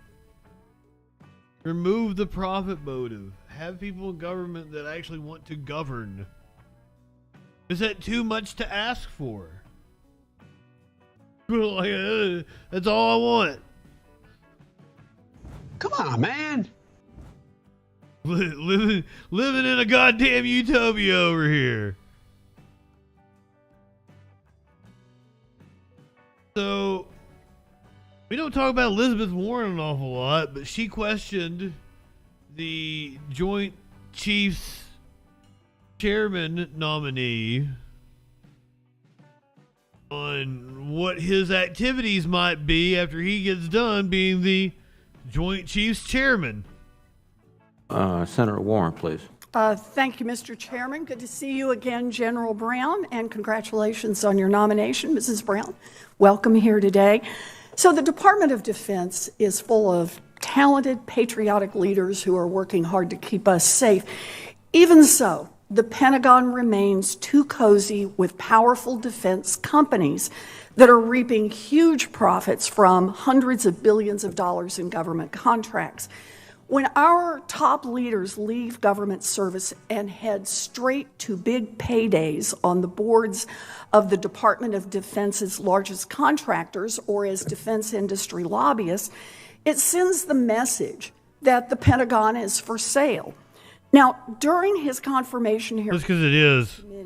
Secretary Austin publicly committed not to go to work as a lobbyist for defense contractors after he leaves his current job. And I appreciate the commitment, and I believe that the American people do as well.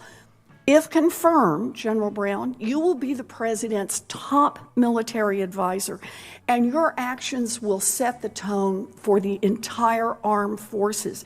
So I'd like to hear you make those same commitments. General Brown, if confirmed, will you commit to not going to work as a lobbyist for a defense contractor for 4 years after you leave? Forever. You know, Senator, I'm sensitive to the perceptions of conflict of interest that we discussed in your office, and I don't intend to pursue opportunities in the defense sector or a lobbyist. Ever. You know, my passion is in leadership and mentoring. Good. And that's where I want to focus my efforts after military service of building the next generation of leaders. I appreciate that, and I will take that as a yes. Let's do the second part, even though I think you got the answer in there. Lobbying isn't the only way that former officials cash in on their government service. Giant defense contractors frequently hire former top Pentagon officials in non-lobbying roles and add them to their corporate boards. The former Pentagon official gets paid handsomely, and the defense contractor touts their name in order to get more contracts. General Dunford, the former chairman of the Joint Chiefs, joined the board of Lockheed Martin, DoD's top contractor, less than 5 months after leaving government service. And so far, he's received nearly $1 million in compensation in that role. Is that all? By contrast, Secretary Austin pledged not to join the board of one of these companies when he left government. So, General Brown, if confirmed, do you commit to not receive compensation from a defense contractor for 4 years, including compensation for being a board member? I did the same answer I just highlighted. Okay, I'll take that as a yes then. You know, it's really important. I'm going to take you at your word on this, and the American people and I will hold you to it. This is a matter of personal integrity, something that I know is very important to you. I want to close and use our remaining time by asking about the impact of the holds on the promotions and assignments of senior military officers that the senator from Alabama has imposed. The families of these service members are held at a standstill. They're unsure about where to enroll their kids in school or whether they need to arrange a move across country or even somewhere else around the world. General Brown, can you just spend a minute here and talk to us about the impact that these holds? By the way, she is referring to Senator Tommy Naziville that we heard from earlier. So we'll hold on the because the military's too woke. Up yours, woke moralists. We'll see who cancels who. Gotta get that wokeness out of the military. That's what the hold's about. Are having on our military families. There's several factors that I think about as we're going through this and how we are working to mitigate the challenges associated with the holes. There's aspects of readiness and the transition in leadership, and for our young service members to know who is in the position of leadership that it's qualified, has the experience to be there, and not, in some cases, put in We have strong deputies, but at the same time, they don't have the same level of experience going forward. In addition to the senior officers, there's a whole chain of events that go down to our more junior officers, and that has an impact. It has an impact on their progression in their career field potentially, because if one doesn't get promoted or move on, then they're blocking a spot for someone else. At the same time, we have several members who have served honorably and are ready to retire, but they're going to, in some cases, stay with us to help us mitigate through that challenge. The area that hits us, I think, that we do need to think about is how it impacts our families, because it has an impact not just for the senior officer, but all their staff and all those below them. It has an impact, and as you highlighted, it's whether it's school, whether it's employment, or the fact that they've already sold their home because they thought they were going to move and now are living in temporary quarters.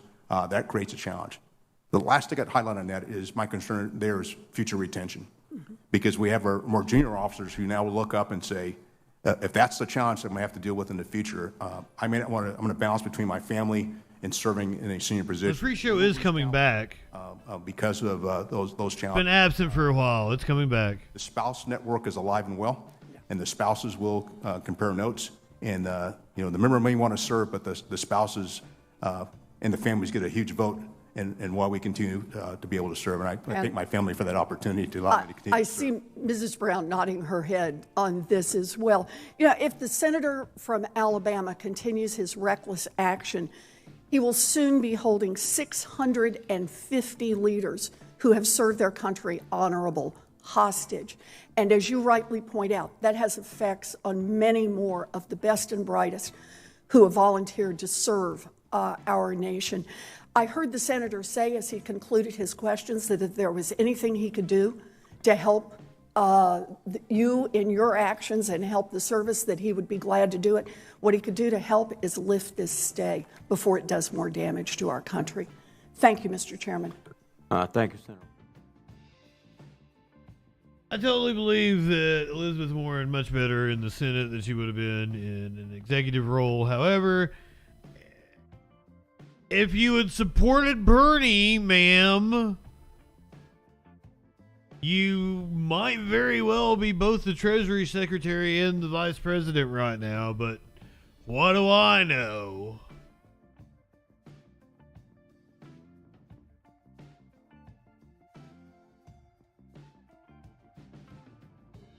I'm gonna cut a couple of these. I don't have the heart for him. We're gonna. What in the fuck happened here, though? Teacher accused of mailing an afro wig, white face paint to a mixed race second grader. What the fuck?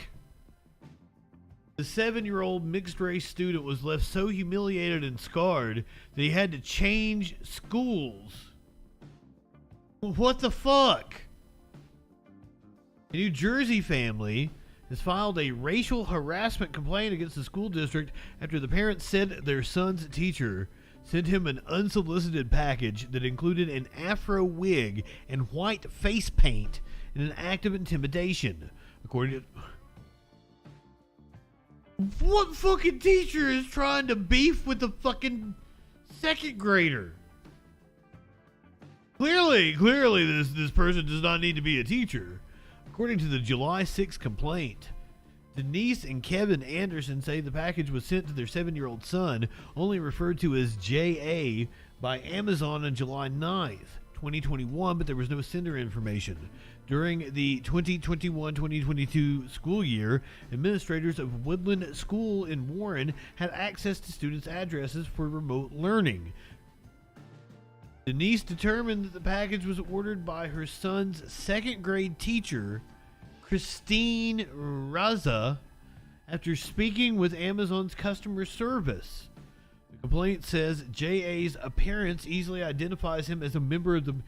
God! That's a monster. Jay's appearance easily identifies him as a member of a mixed race community. His mother is Afro-Latina and his father is white. Criminally harassing a child. Following the delivery, the Andersons contacted Woodland School Principal Jeff Heaney and Warren Township School District and the district board. But the family claimed in their lawsuit that nothing was done regarding the alleged violation of the state's harassment, intimidation, and bullying laws. Instead, according to the complaint, J.A. was retaliated against in a hostile education environment. As a result, J.A. was so fearful, humiliated, and intimidated that he suffered emotional and mental damages, for which he had to receive therapy, change schools, and suffer other damages. The complaint also says the Warren Township Police Department declined to conduct an investigation, and Amazon did not respond to a subpoena request. Police did not immediately return the Daily Beast request for comment.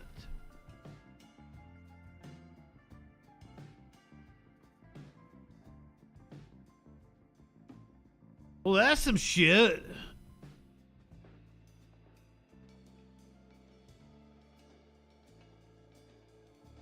This some shit as well. This some shit as well.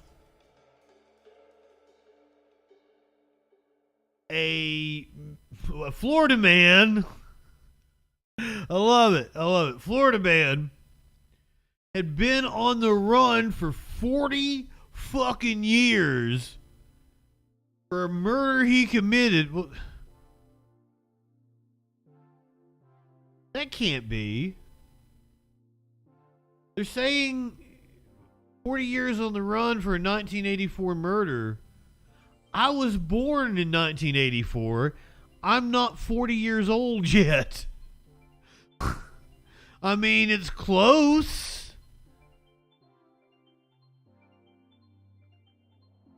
I guess because it is, fuck, God, I am that close to 40. My friend had to remind me of how old I was the other day. Almost 40, is not quite though.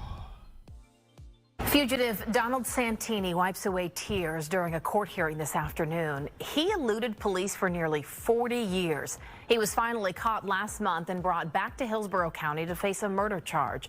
But this afternoon, Santini asked a judge to let him out of jail on bond. Prosecutors want him locked up until his trial. Fox 13's Gloria Gomez was at the bond hearing today and has the judge's decision. Donald Santini's luck finally ran out. The elusive fugitive accused of murder was caught after nearly 40 years on Nice mustache, dude. the run. Look at them eyes. Those are, that's a killer still. Fuck, I fucked up my joke. Never mind. 40 years on the run. He is not entitled to any bond based on what came out of his own mouth. Now he wants out of jail and is asking the judge for bond, but prosecutors want him locked up until his trial. They say Santini has already proved he is a huge flight risk. But Santini's own words may come back to haunt him. He actually admitted to investigators recently he skipped bail back in 1983 on an armed robbery charge out of Texas. And 1 year later, prosecutors say he killed Wood in Tampa. You have from his very own mouth that he knows he's been on the lam for 39 years and that he purposely has been using fake IDs. He killed Wood. Law enforcement. Santini is accused of killing Cynthia Wood back in 1984. Her body was discovered in a ditch days after she was reported missing. She had been strangled to death. They say Santini's fingerprints were on her body. He left town shortly after and has been on the run for decades, using a list of aliases to hide his true identity until police tracked him down in San Diego and brought him back to Florida. He was recently booked at the Hillsborough County Jail, but could be released if the judge is swayed by his attorney. Nah, lock that fucker up. Failed to appear. They can't give you a warrant for his arrest. After weighing all the evidence, the judge had the final say. Being on the run, my words, for almost 40 years is a consciousness of guilt. You knew you were running from something. You're the definition of flight risk. There is nothing I can do to preserve the safety of this community if I were to let you go. Gloria Gomez, Fox 13 News. Well, Santini will cry there and he will stay locked up until his trial date. Cry about it. Lock that fucker up. All right.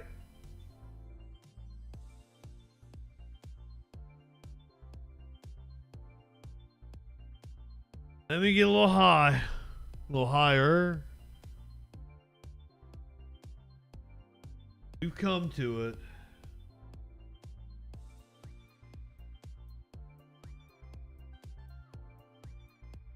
I didn't want to have to talk about it, but it's like right-wing media, like, makes you have to discuss things. Apparently, there's a new blockbuster movie taking the country by storm.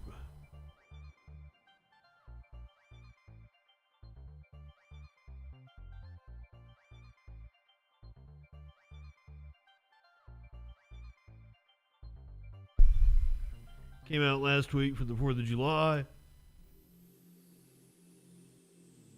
Sound of Freedom. Sound of Freedom, starring Jesus Man. You know what? Can we watch the trailer? Have you? I don't even know jack shit about it. I know that right-wingers are promoting it. So I smell bullshit.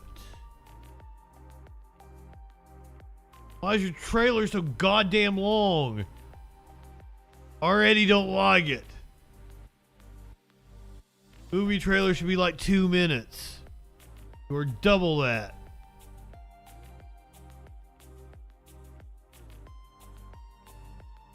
How many pedophiles you got? 288. Wow. Wow, we're coming in hot, guys. How many kids you found?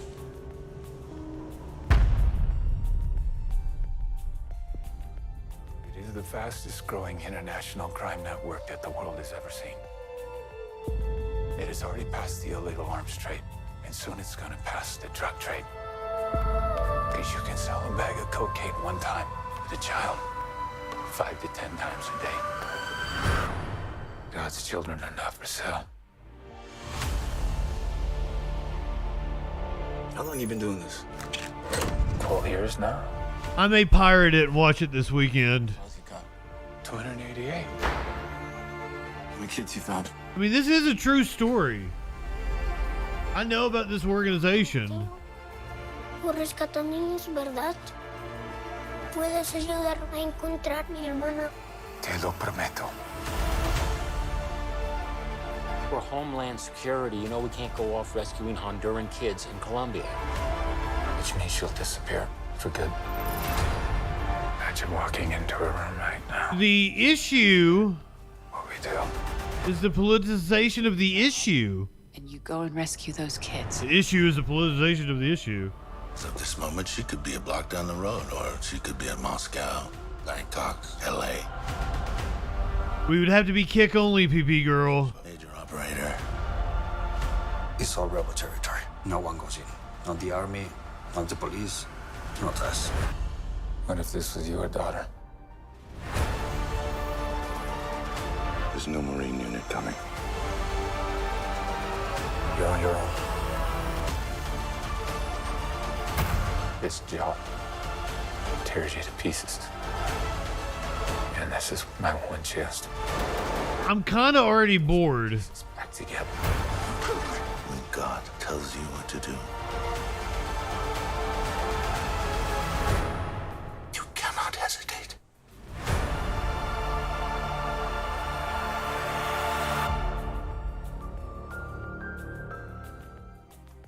Goodness.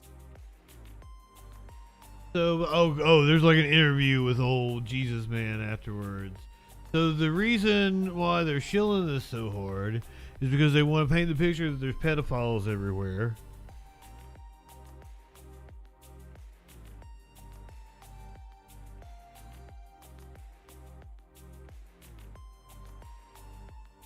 And if you criticize the movie for being aggrandizement or trying to sensationalize something that shouldn't be sensationalized, or exploitive.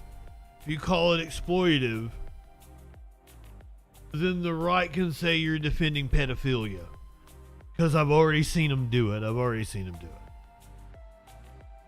A columnist for Slate saw the grim child trafficking movie that's filling theaters, and I want to hold on. Let me see if I can find this here real fast. We want to talk about filling theaters.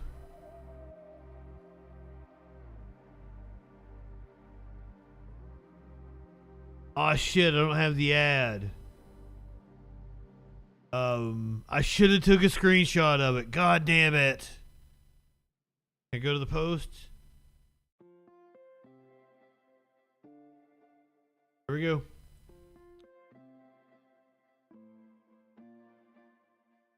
I got you, boo. This is what I'll be talking about. Talking about filling theaters.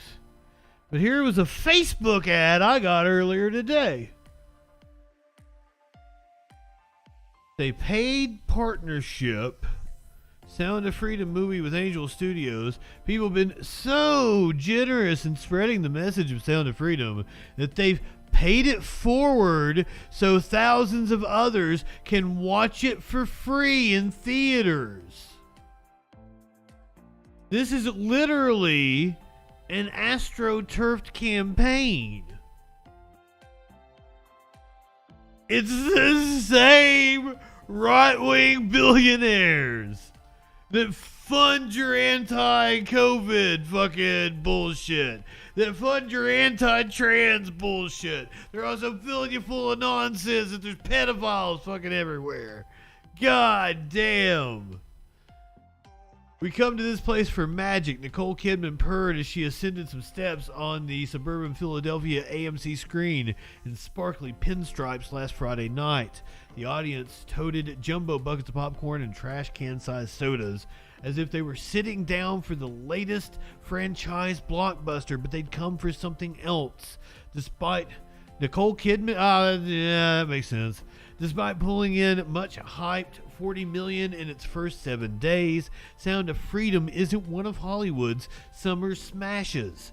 In fact, it's been marketed to the people in that theater and elsewhere as the antithesis of movie industry escapism, not just counter-programming, but a comeuppance.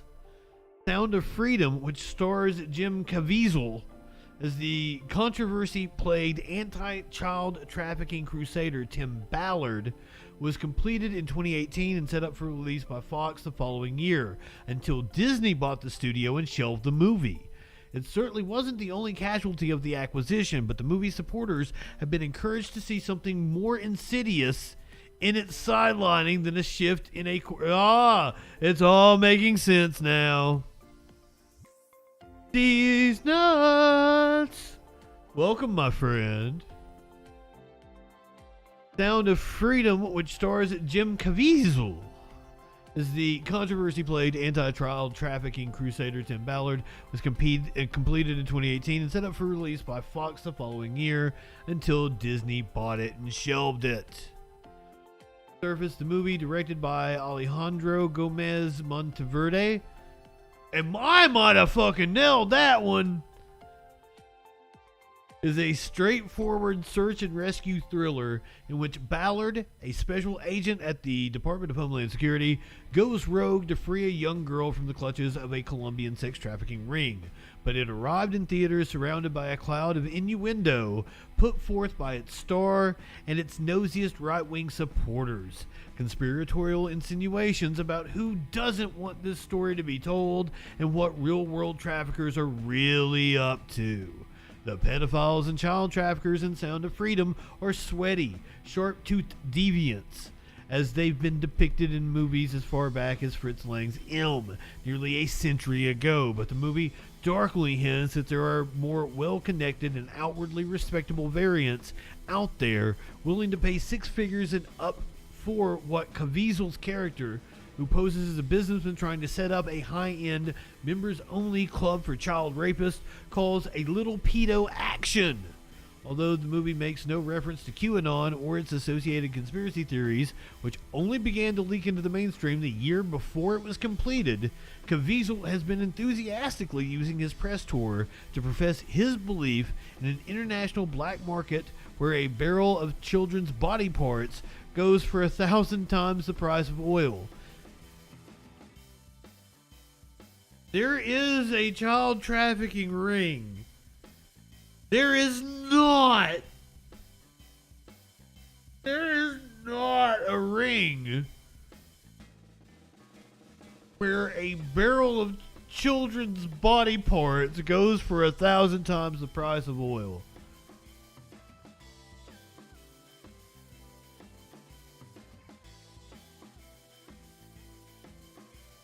That's absurd.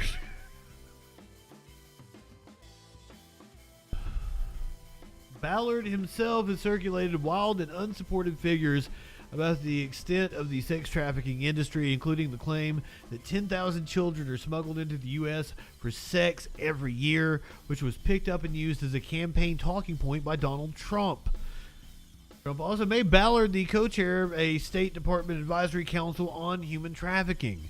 Since leaving DHS, Ballard and his Operation Underground Railroad have conducted raids and sting operations like the one shown in Sound of Freedom, often captured on video for use as promotional material. But his gung-ho methods are frowned upon by longtime anti-trafficking activists who see them as ineffectual and even counterproductive. According to Foreign Policy, a group of Dominican girls rescued in 2014 were released without rehabilitation or support a few weeks later. Meg Conley, who accompanied Ballard on that raid, wrote for Slate in 2021 about her experience and reported that anti-trafficking work, the kind that really works, doesn't have an immediate satisfaction. It's slow and steady. There are no starring turns. In 2020, Vice concluded from an extensive investigation of Ballard and that the specific stories the group told of liberating children from sex traffickers were intensely cinematic, bold, heroic, and extremely difficult to fact-check. That sounds correct. Effective anti-trafficking work may not have starring roles, but our stories do, and so does Sound of Freedom. In a special message that ran over the movie's closing credits, Caviezel addressed the audience directly, and on his way to pitching the Pay It Forward program that, by allowing moviegoers to buy advance tickets for others while they were still in the theaters, allows Sound of Freedom to leap to the top of the box office on its opening day, surpassing Indiana Jones. Sound of Freedom is a hero's tale, Caviezel said, but I'm not talking about the character I play. It's the heroic brother and sister in this film who work to save each other. They are the true heroes.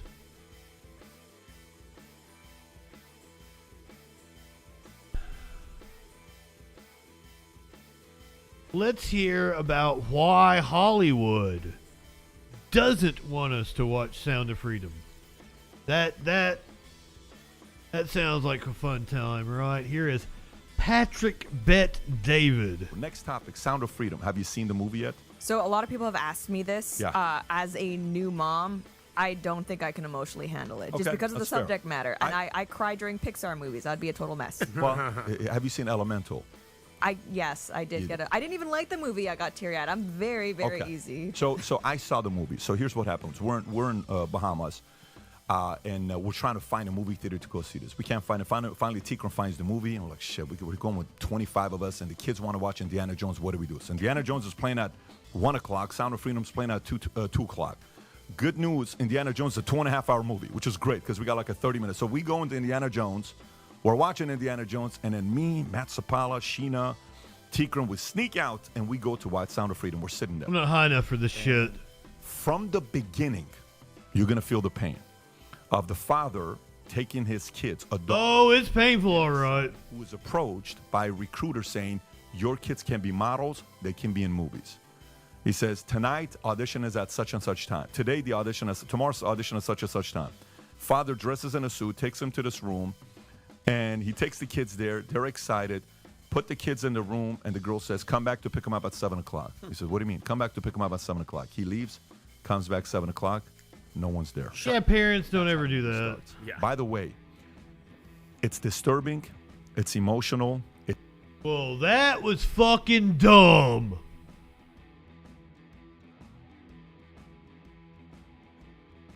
That's how the movie starts. Well.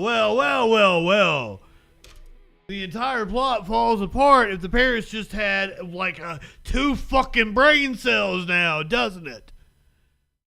Don't leave your kids all day with strangers that you don't fucking know.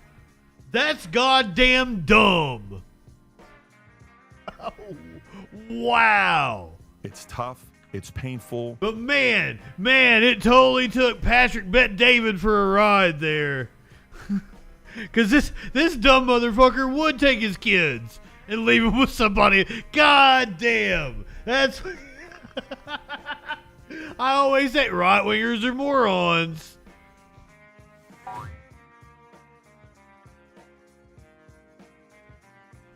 They can totally get with the premise because they're dumb enough to leave their kids with a stranger all goddamn day. At the end, Jim Caviezel gives a message. When the movie ends, 3 minutes later, he's given a message, profound message that you have to watch. The stats that they gave, that 20 plus million child pornography pictures were uploaded on the internet the last year, a 5,000% increase in the last 5 years. The idea where they said every year 2 million kids go into trafficking, going into being sold in the black market, and then stats about how you can sell cocaine one time, but you can sell the same child 5 to 10 times a day for 10 years is what you can do. And it's a $150 billion a year industry. And Jim is in it, the story of Tim Ballard, what he did. And then while this is going on, everybody needs to go watch it. I want to watch it first. It's a decision you need to make. I want to watch it first. I know what it is to be I don't know what it is to be a mother, but I have a wife that's had 4 kids, and I know how tough it is for a mother to see it than a father. Our perspective is more protective. Wait, does he not have 4 kids? If his wife has 4 kids. Just think here and share it with everyone you know, because this is really taking place. This led us to yesterday having a conversation with many of the people in Glendale that are going through the challenges they're having with GUSD. We did the Zoom yesterday. We're excited about launching the event in Glendale. The biggest concern right now is every major hotel will announce what these places are, and we'll give the names out so people know, has said no. Every Armenian hall in Glendale has said, come and do the event on what's going on with LAUSD and GUSD, with what kind of content they're trying to put in the schools, and we will announce the date here very soon. The fuck did he just say? You know what that sounded like to me? That sounded like we were trying to do math. You take your 33 and a third chance minus my 25% chance, and you got an 8 and a third chance of winning. There's no way we're going 15 minutes of this. So first we're going to announce it underground because we want the right people to show up. Then I'll announce it publicly, and everyone's worried about, rioting, protesting, all this other stuff. Here's the point. While this movie comes out and it's doing so well, can you show up how Rolling Stone responded to, I send you those different screenshots. Oh, yeah, I got that. Rolling Stone said about cuties versus this, what different platforms said about cuties versus this. And by the way, while you're looking for that, maybe... Whoa. Cuties was a completely different issue. But, I can tell you where he got that from because I've got that. So fuck you, Patrick Bet-David. You added nothing.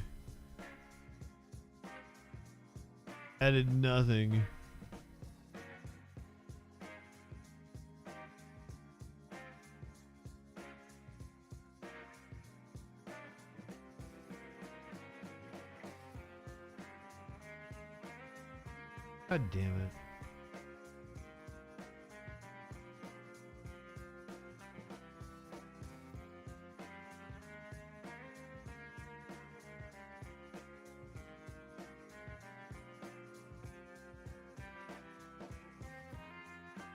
So, here's Ollie London tearing out this kind of shit. The mainstream media are coordinating with each other to attempt to discredit Sound of Freedom because it exposes real-life child trafficking.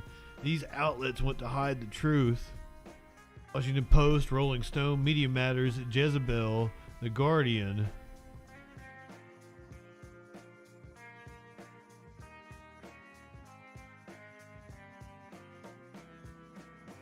see the pictures. No matter how big I make the browser, I can't see the pictures.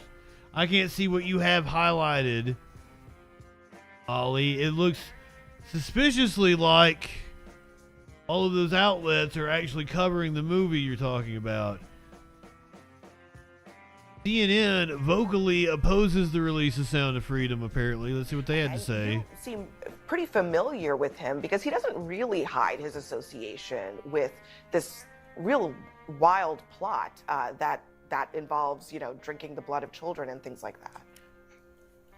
No, he doesn't hide it at all. And you have a lot of people who are in this world of QAnon who say, oh, they don't know what that is. They've never heard of it. They're just asking questions. With somebody like Jim Caviezel, he is openly embracing it. He's openly using its catchphrases and its concepts. He's speaking at QAnon conventions.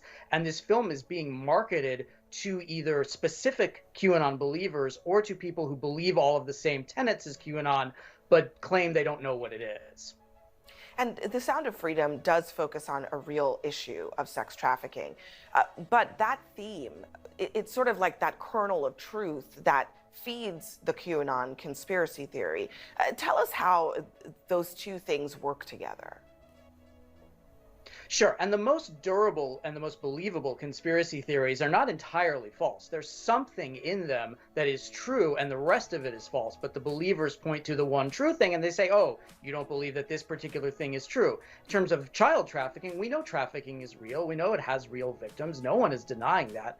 But these films are created out of moral panics. They're created out of bogus statistics. They're created out of exactly. fear. And with something like Sound of Freedom, it specifically is looking at QAnon concepts of these child trafficking rings that are run by the high-level elites, and only people like Tim Ballard and only people like Jim Caviezel, and by extension, only people like the ticket buyer can help bring these trafficking rings down. So there's a very participatory element. You're not just going to see a movie, you're just killing 2 hours on a hot day. You are helping bring down these pedophile rings and save children. Now, it's not true, but it's a very comforting and it's a very warm feeling to have. They hit the nail on the head. It's a movie that lets right-wingers feel good about themselves. They're fighting child sex trafficking by watching a stupid propaganda movie filled with conspiracies that I apparently gave too much credit for earlier in the stream, and said that like it was based on a true story. Apparently, all of it's bullshit. And after I hear the opening, like I'm inclined to believe that. Do you want to hear what the filmmaker had to say himself on Fox News? To this and have you respond. Films are created out of moral panics. They're created out of bogus statistics. They're created out of fear. And with something like Sound of Freedom, it specifically is looking at QAnon concepts of these child trafficking rings that are run by the high-level elites, and only people like Tim Ballard and only people like Jim Caviezel, and by extension, only people like the ticket buyer can help bring these trafficking rings down. Do you want such a salient point? Yeah, as that guy's talking, and he's nobody's hero, by the way. I can't imagine any kid looking at him thinking he's going to help them out. But I think of the children that are really depicted in that film. I know what happened to them. Those children were the subjects of child rape videos. Those children were being sold for sex. In total, you see over 120 kids actually are rescued in the story that's being depicted, even if the movie doesn't get into all of them. These are real kids. I see them. I'm still friends with them.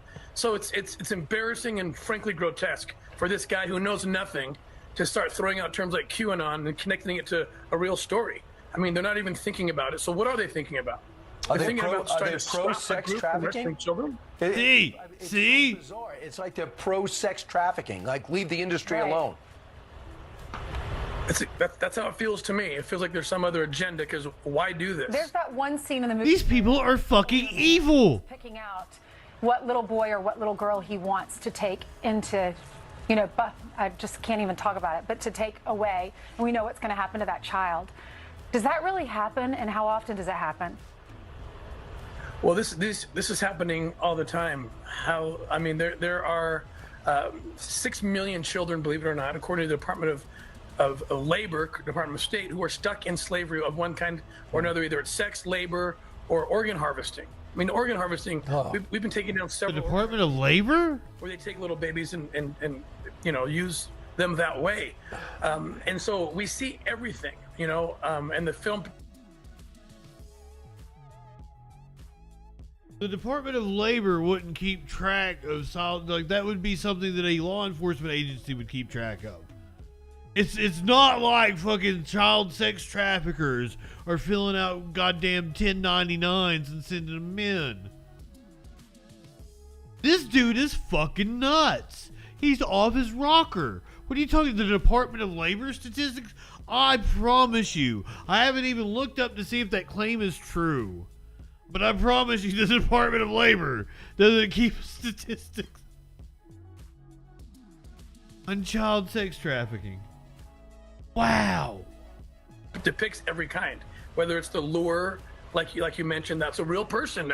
That beauty queen who was Chainsaw. Good evening. 9 years old, and then that is absolute bonkers.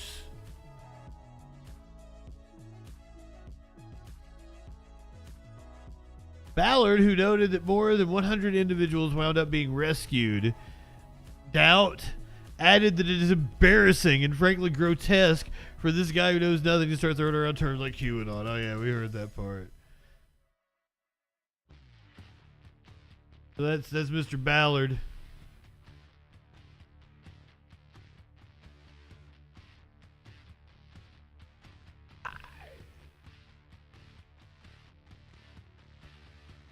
I've seen they used this statistic about how many children ran away.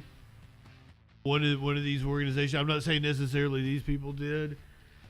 And the Center for Missing Children were like, yeah, but 97% or 99% of children are found. Like for you to use that number is misleading.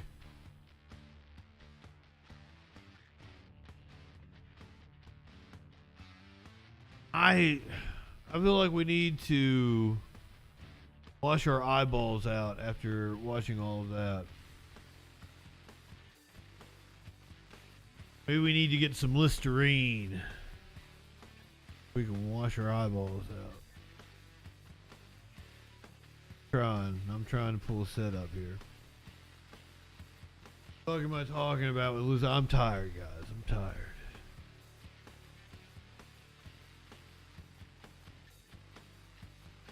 Apparently Simon Cowell. And I want everyone to know that I spared you guys some horrific stories. I'm like, nope, I ain't got the bandwidth for that tonight. Instead, you get Simon Cowell bitching about mouthwash. I've run out of Listerine. This is the original. You don't sell it anymore in the UK. I don't know why, because it's the best.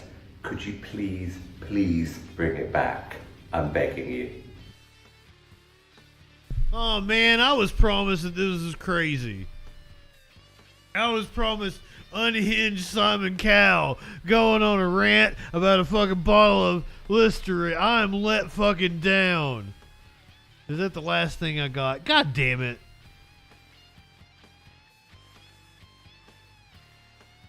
Nah, I gotta pull an audible. I gotta find something. It let down. Let's see what I can.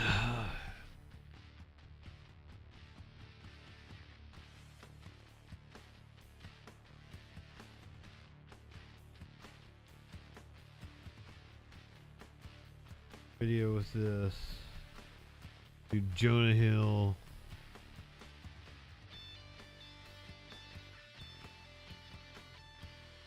I'll do Jonah Hill canceled by a feminist.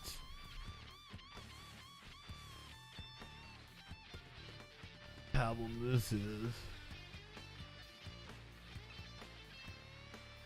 Something to make fun of. I don't like fucking. I should have ended on Alex Jones. Should have ended Chainsaw. Do you want to just watch? Let's fucking fuck Jonah Hill. Oh yeah, I was gonna make you watch Lauren Chin. We probably don't want to do that. We'll do that tomorrow night. We'll do Lauren Chin tomorrow night. Let's do Alex Jones again. That's the perfect way to end the show. If you weren't here earlier, you didn't see Alex Jones. You were. This is another one of those all-time great rants by old Alex Jones. The Alex Jones that hadn't had a couple of tequilas, the Alex Jones that hadn't had a half bottle of wine, might just beat the hell out of you if you cross him wrong. The Alex Jones that's alive, that's got so much juice, just like you've got that juice, has to suppress himself. I'm a guy that takes depressants, not pills, alcohol, because I can't handle the truth. And I know that's the issue. I can't handle how alive I am right now in the fight against these tyrants. And how hard I'm going to push to go after them because I'm so full of life and so full of resistance to these murdering pedophiles that want to get in the way of God's plan. Clearly, he saw Sound of Freedom over the weekend. See, it would have been perfect to transition from Sound of Freedom to Alex Jones. Look, it was right there for me. That's what I get for not watching this shit beforehand. That's what he's...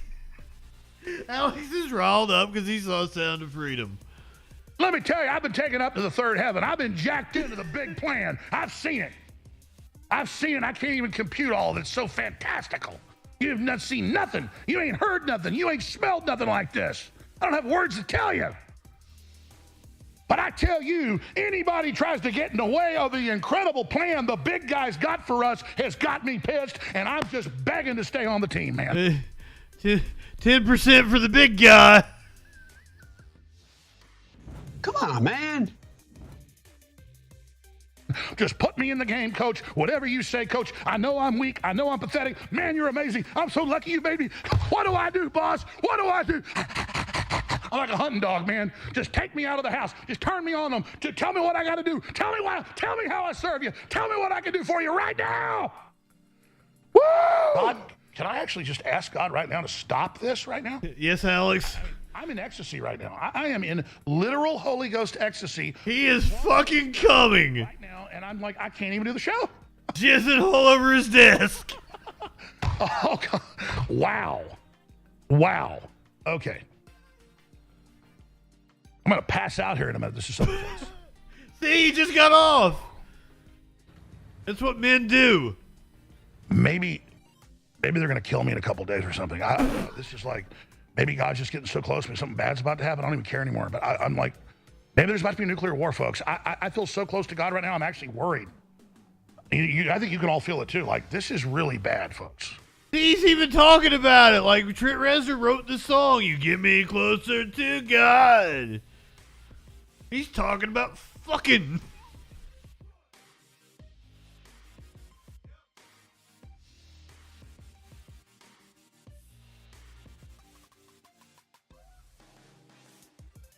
Oh, Alex.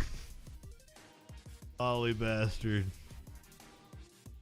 It is a complete 180-degree turn to go from Alex Jones to this puppy.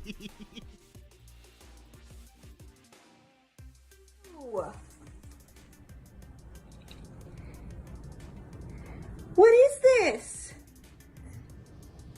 Why would you do that? This is not okay. You can apply that to Alex Jones. Why did you do that? This is not okay. That puppy is looking over at the Alex Jones clip we just watched. Cash, look at this. Oh my goodness.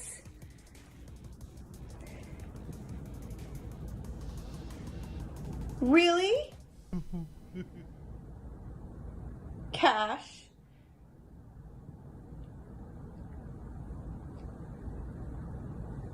I'm upset with you.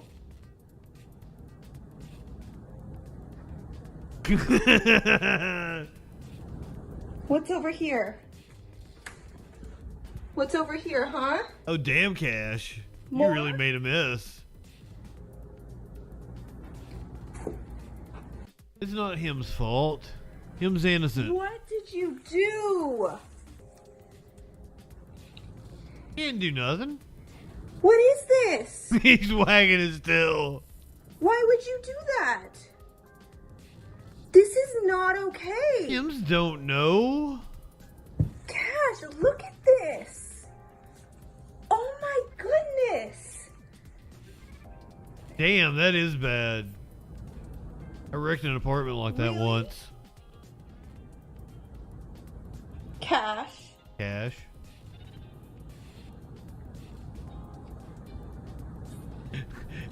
You think she ever dances around with him, like calling him Cash Money and shit? Upset with you. Don't be mad at the puppy. I don't know. I'm not a dog like behavioralist or anything. Like, I guess you do have to correct that behavior because you don't want a dog doing that. However, don't be mean to the puppy. It knows. I mean, it knows it did wrong. Yeah. So I don't know what you do.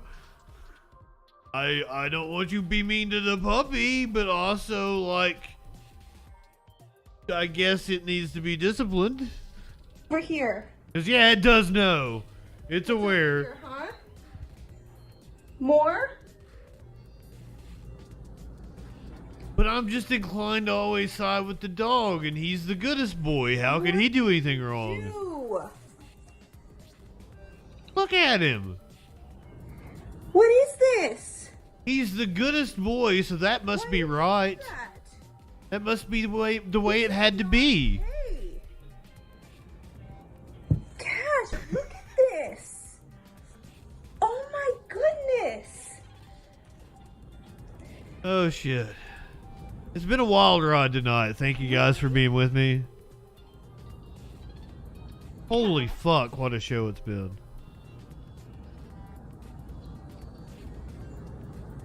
I'm upset with you. Giving her the side eye. Go ahead, light one up, tip one back. Here. What's over here, huh? More?